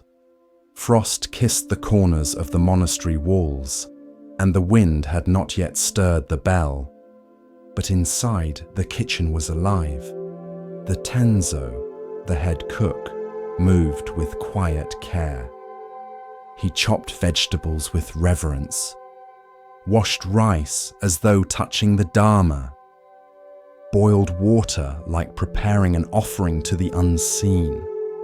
Not because guests were coming, not because someone was watching, but because every movement was practice. In Zen monasteries, the Tenzo is not just a cook. He is a teacher, a practitioner, a guardian of presence. His role is not low, it is sacred, because Zen does not draw lines between spiritual and ordinary. It dissolves them, and what remains is just this moment. And this moment includes rice. The great Zen master Dogen once wrote a full text on this, instructions for the Tenzo. He said, "Do not treat cooking lightly. When you cook rice, wash your mind. When you slice roots, cut away delusion." He had learned this lesson young. When Dogen first arrived in China seeking true Dharma, he met an elderly Tenzo in a seaside monastery. The man was in his 60s, sun-worn, with sleeves rolled and hands deep in soaking beans. Dogen bowed respectfully. "Venerable one," he said, "why do you, at your age and rank, work in the kitchen?" The old monk looked up and said, "If not me, then who?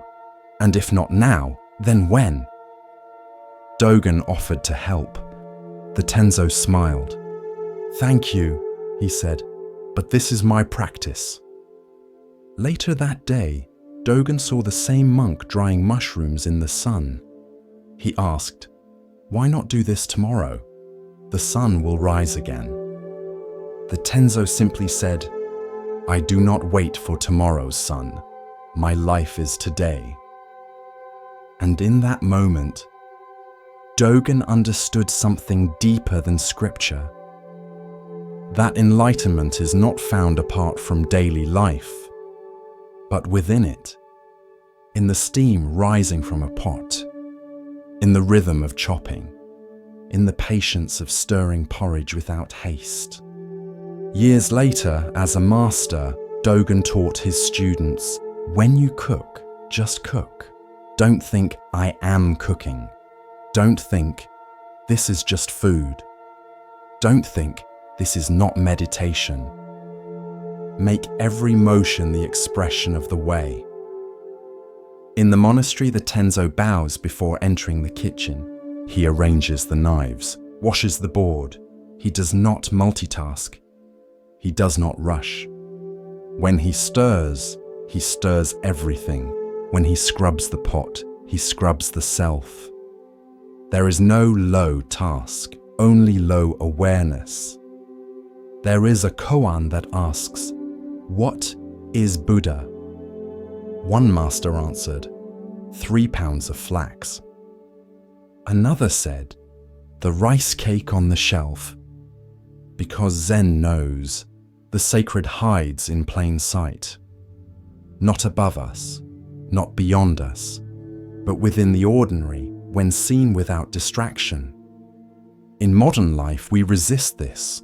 We see chores as interruptions, dishes as delays, errands as obstacles to real practice.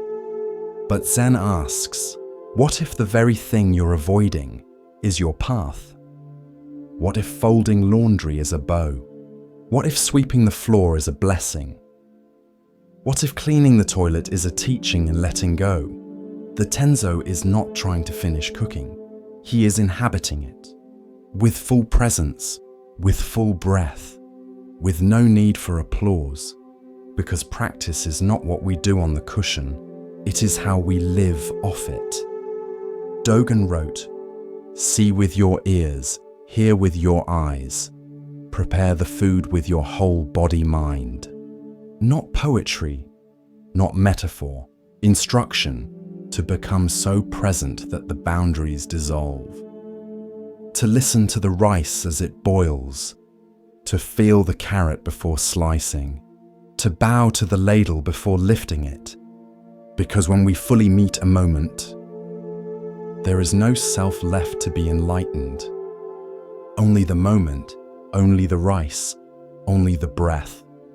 Once, a student complained, "Master, I have no time for meditation. I spend all day in the kitchen." The master asked, "Do you wash the rice?" "Yes." "Do you chop the greens?" "Yes." "Then why do you call that not meditating?" Commentary. Zen dismantles the hierarchy between sacred and mundane. It reminds us, you don't need incense to wake up. You don't need chants to be present.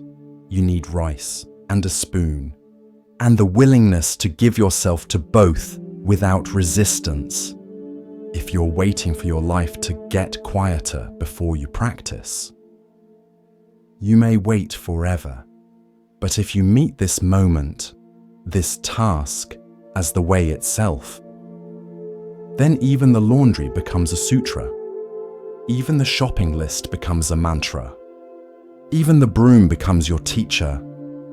The Tenzo is not just feeding bodies, he is cooking truth. And when the pot is washed, the ladle hung, and the kitchen swept, there is nothing left to attain, because it was never somewhere else. It was always here. In the steam, in the stillness, in the rhythm of this one breath. The path was dry that day. Dust lifted from the earth like breath from grief. It clung to her ankles, soft and persistent. But Kisa Gotami did not notice. Her feet moved forward, bare and steady. Her arms, once empty with loss, now carried the truth. It had been some years since she had fallen at the feet of the Buddha, begging for medicine to save her dead child. Then, he had sent her through the city, asking for a mustard seed from a house untouched by death. At every door she knocked, and at every door sorrow had already sat before her. Now she understood no house was free from loss. But this story begins not with her arrival, nor her wisdom, but with the silence before it. Kisa Gotami was once radiant with joy. She had married into wealth, borne a healthy son, and laughed easily beneath flowering trees. Her life was not lavish, but it was full. Her husband was kind. Her in-laws praised her for her quiet strength and good nature. And her child was the axis of her world. His laugh echoed through the garden, a sound so bright it seemed to ripple the petals of the lotus pond. But when sickness came, it moved like fire in dry grass. First, a fever, then the cough, then the silence. Her husband wept, her in-laws prayed. Neighbors brought herbs, ointments, and whispered remedies passed down through generations. But nothing stilled the trembling of the boy's limbs. Nothing cooled his burning skin. And then, one still morning, as dew clung to the leaves and the world turned quietly onward, he stopped breathing. Something in Kisa Gotami's mind refused the truth. It broke, not like glass, but like a door slammed shut against a storm. She did not bury him. She could not. Instead, she wrapped his small body in linen and cradled him close, as she always had. She walked barefoot through the streets, her face blank with disbelief, her voice hollow with pleading. "He is only sleeping," she whispered to merchants. "There must be something, some medicine, some root. Please help me wake him." People pitied her. Some turned away, ashamed. Others wept at the sight but dared not speak. A few offered dried herbs or quiet prayers, not to cure, but to comfort. But none could give her what she asked for. Then one old man, gentle and weathered like the bark of the Bodhi tree, placed a hand on her shoulder and said, "Go to the Buddha. He sees clearly. Perhaps he will know what to do." So she did. Through dust and heat, she walked to the monastery, her arms still wrapped around the stillness of her child. Her eyes, dry now, saw only hope. When she reached him, the Buddha met her gaze with unwavering calm. He did not flinch at the bundle in her arms. He did not speak quickly or softly or with sorrow. He simply said, "Bring me a mustard seed from a home where death has not visited. Then I will help." Kisa Gotami bowed deeply, grateful beyond words, and ran. House after house, door after door. She knocked. She asked. She waited. At the first door, a woman with kind eyes shook her head. "My brother died last winter," she said. "I'm sorry." At the next, a man held his son in his arms and said, "If only. We lost his mother at childbirth." At another, a young girl barely older than her own son opened the door, tears still fresh on her cheeks. "Grandfather passed last night," she whispered. Each story struck her not like a blow, but like a chisel, slowly carving away at her illusion. With every encounter, her burden changed. The weight of the child in her arms remained the same, but the grief within her no longer stood alone. It became something shared. A river of sorrow running through many homes, not just hers. And in that shared space, she found the first breath of peace. She returned. She did not knock this time. She did not beg. She simply walked to the Buddha and placed the body of her son before him. Then quietly she said, "I see now. There is no house without sorrow." The Buddha nodded, and without ceremony, without demand, he welcomed her into the Sangha. She shaved her head, took on the robes, learned to breathe again, learned to walk not to escape grief, but to carry it with grace. The seasons passed like silk through her fingers. She became a teacher, not of words, but of presence. Her voice was never the loudest, nor her gestures the grandest, but when she sat beside those in pain, their breathing slowed, their trembling eased. She was the stillness they had forgotten could exist. One morning, as the sun rose pale over the bamboo grove, a young woman arrived at the monastery. Her face was drawn with confusion. Her hands trembled with exhaustion. Her eyes were red, but not yet emptied of tears. She had lost her father. Suddenly, cruelly. Though she had performed all the rites, burned all the offerings, sat in silence beside her mother, something inside her chest would not still. "I do not know what to do with this ache," she said. She asked for Kisa Gotami. The nun sat beside her beneath a neem tree. Birds moved through the leaves above them, and the distant sound of sweeping could be heard from the monastery steps. Kisa did not rush. She listened, let silence breathe between them. Then she placed a small, smooth pebble in the girl's palm. "Carry this," she said, "for 3 days. But each day, speak to one person about someone they have lost. Ask for their story. Then return."